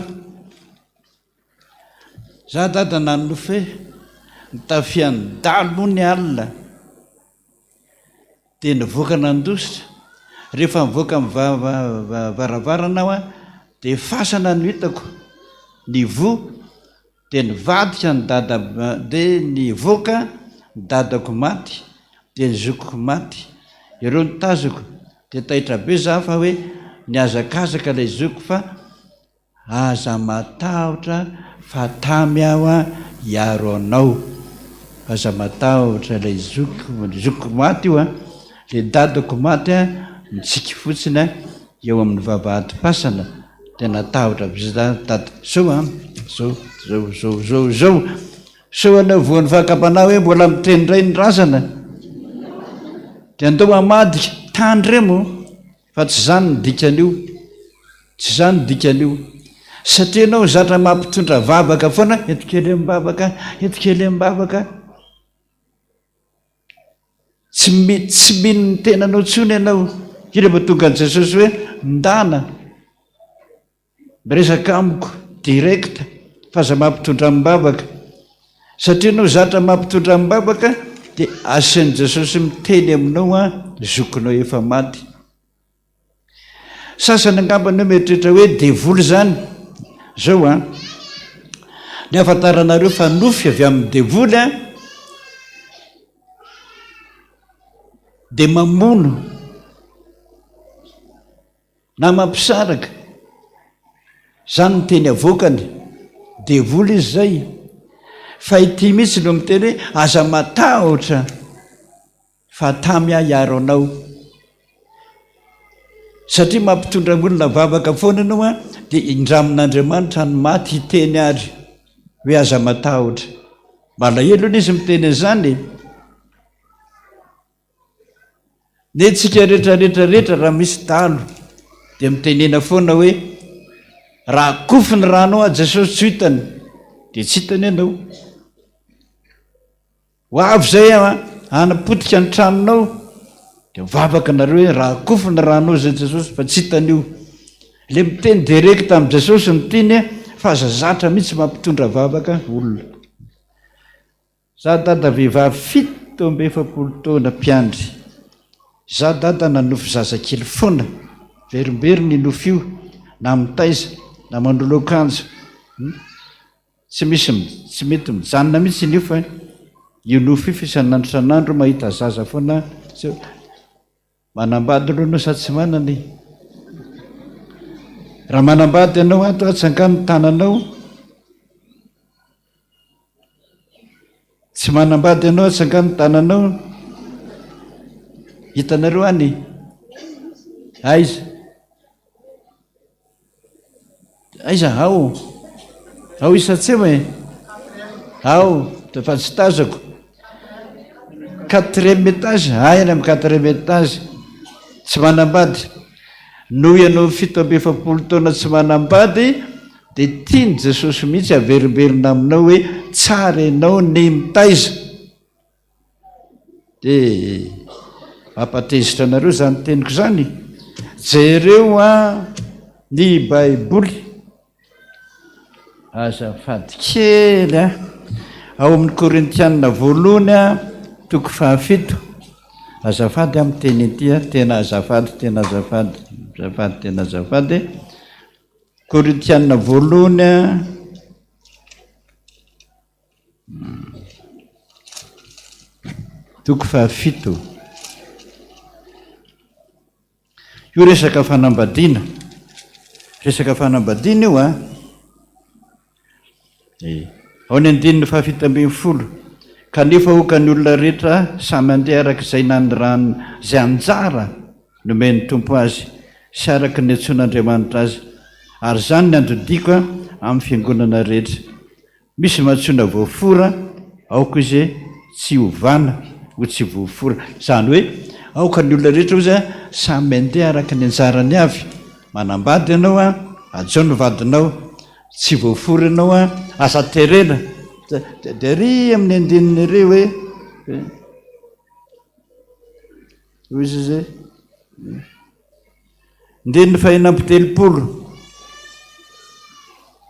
fa raha misy mihevitra fa tsy mety ny fitondran'ny zanany vavy virjine satria mihoatra no amin'ny taona tokony hanambadiany zanany ka tsy maintsy isy zany dia aoka izy anao zay sitrapony tsy manota izy aoka hanambady izy aoka hiteraka izy. Raha tsy be mitsy mandray ny teny io zany hoe rehefa any amin'ny 70 taona anoany ianao mbola tsy nanambady any dia tsy maninona raha miteraka ianao amin'ny olo-kafa. Zafady fa tsy samy teny zany, tsy samy teny zany. Raha misy mihevitra ozy fa tsy mety fitondran'ny zanany vavy virjine mbola tsy nanambady zany satria mihoatra noho ny taona tokony hanambadiany zanany ka tsy maintsy isy zany dia aoka izy anao sy sitrapony tsy manota izy aoka izy hanambady. Samy mieritreritra tiany Jesosy zao zany ny ananjanaka nefa ny ianao a mbola tsy nanambady mihitsy a dia sehony ianao hoe tsara ny miteraka ianao a ny amin'ny fahasalamanao io a zafady samy mieritreritra lazao a raha midiso zany soratra masina zany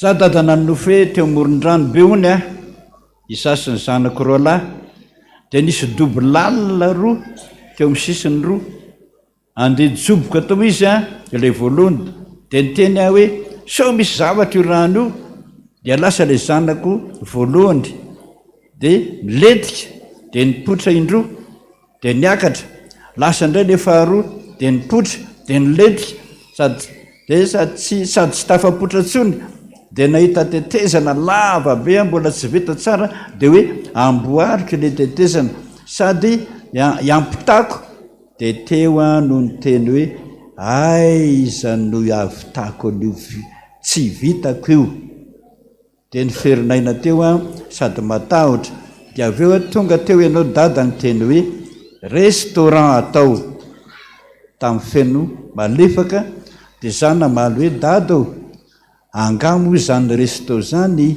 tsy misy fandraisam-bahiny dia le trano fijangajangana dia mety ve zany za dada dia tsy nitenitsony a ianao mariako dada fa mivarotra ary misy olana ny tsenako ary zaho mivavaka dia vanginy Jesosy misaotra asehony Jesosy aminao fa ninninninona ataonao milentika dia mipotra dia milentika dia mipotra mety dia tsy mety dia mety dia tsy mety dia tsy mety io mampitonantonana anao mivavaka amin'i Jesosy io tsara ny tonga dia miresaka aminy dia io Jesosy rehefa mahita ho ahy ianareo amin'ny nofo manao antekanjiko ty aho a dia tsy za zany fa izy miteny malefaka dada tsy miteny malefaka zany fa Jesosy ihany mahay miteny malefaka azy zay azy dia izy miteny aminao hoe restaurant atao dia restaurant lay tsy misy trano fijangajangana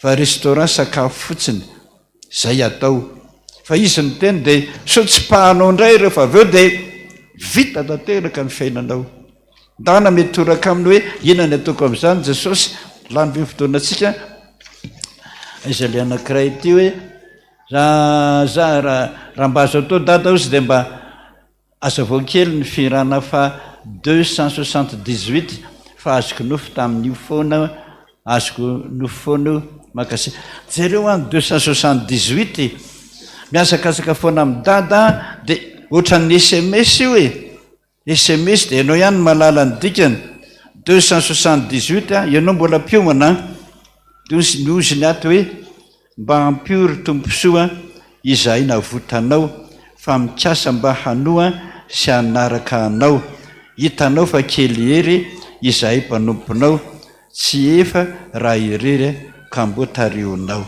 zay za Jesosy manolo tena ny andininy faharoa ianao ato dozy ianao hoe za dia dingana mpiomana dingana voalohany dia mampianatra anao Jesosy satria ianao tsy tena nianatra tsara dia bedesiny ianao menara tsara mivavah tsara dia manolo tena foana no atao rehefa ho mpiangonana jereo SMS io ka ianao tsy mahay mamaky SMS lany fotoana aloha fa le tena grave be tony no vakiako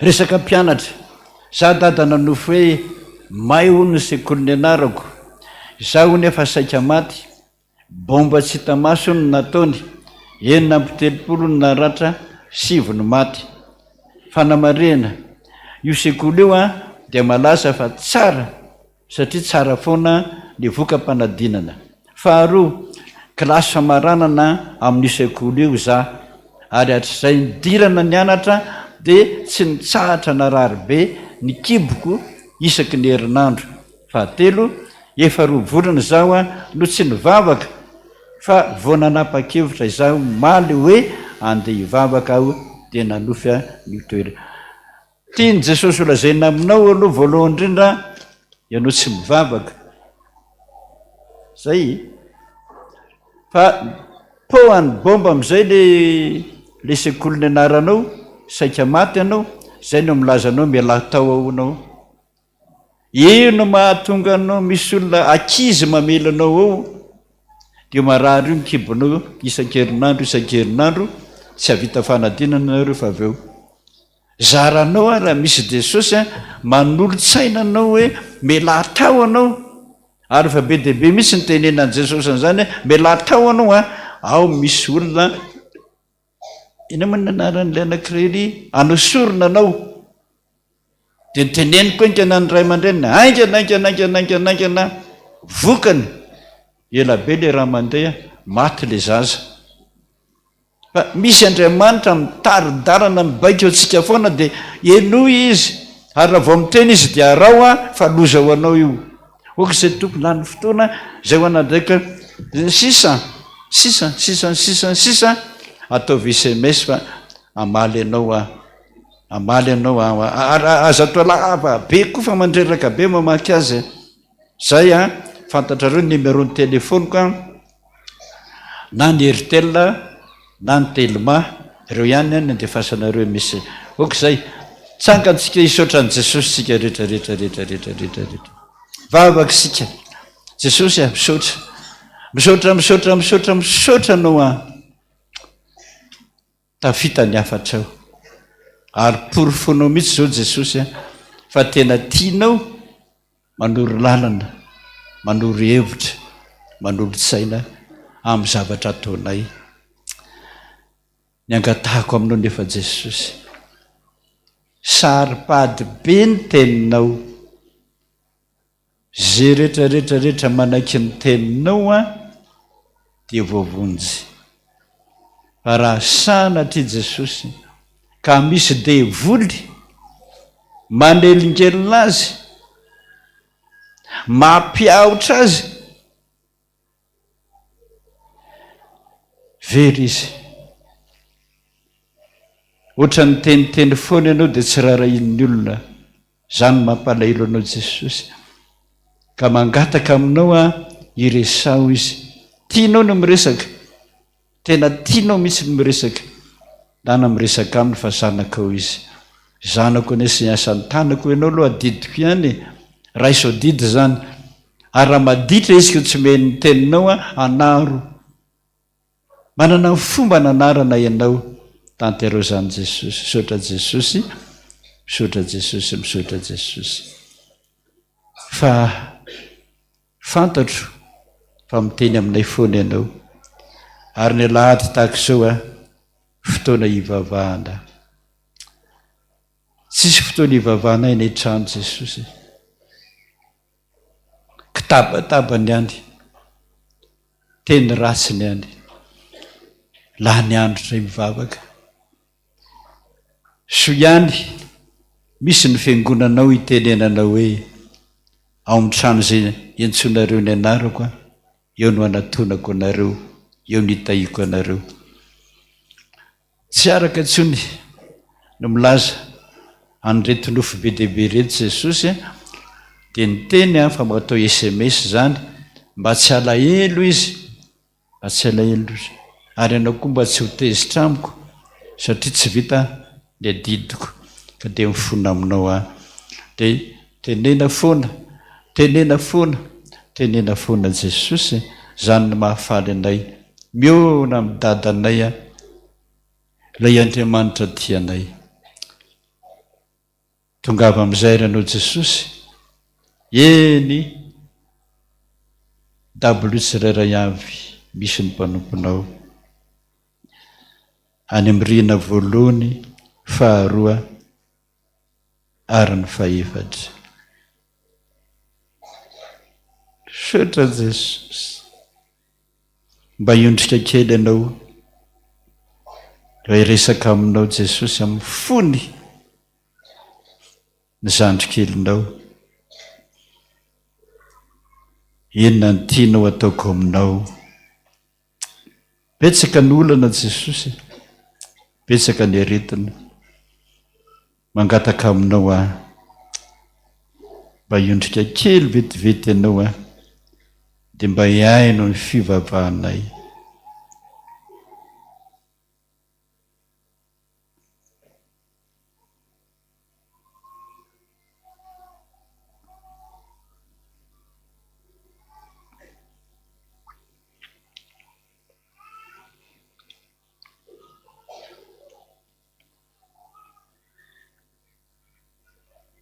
Sotra Jesosy, voarainao zay, valio zany. Raha misy azonao atao, valio zany.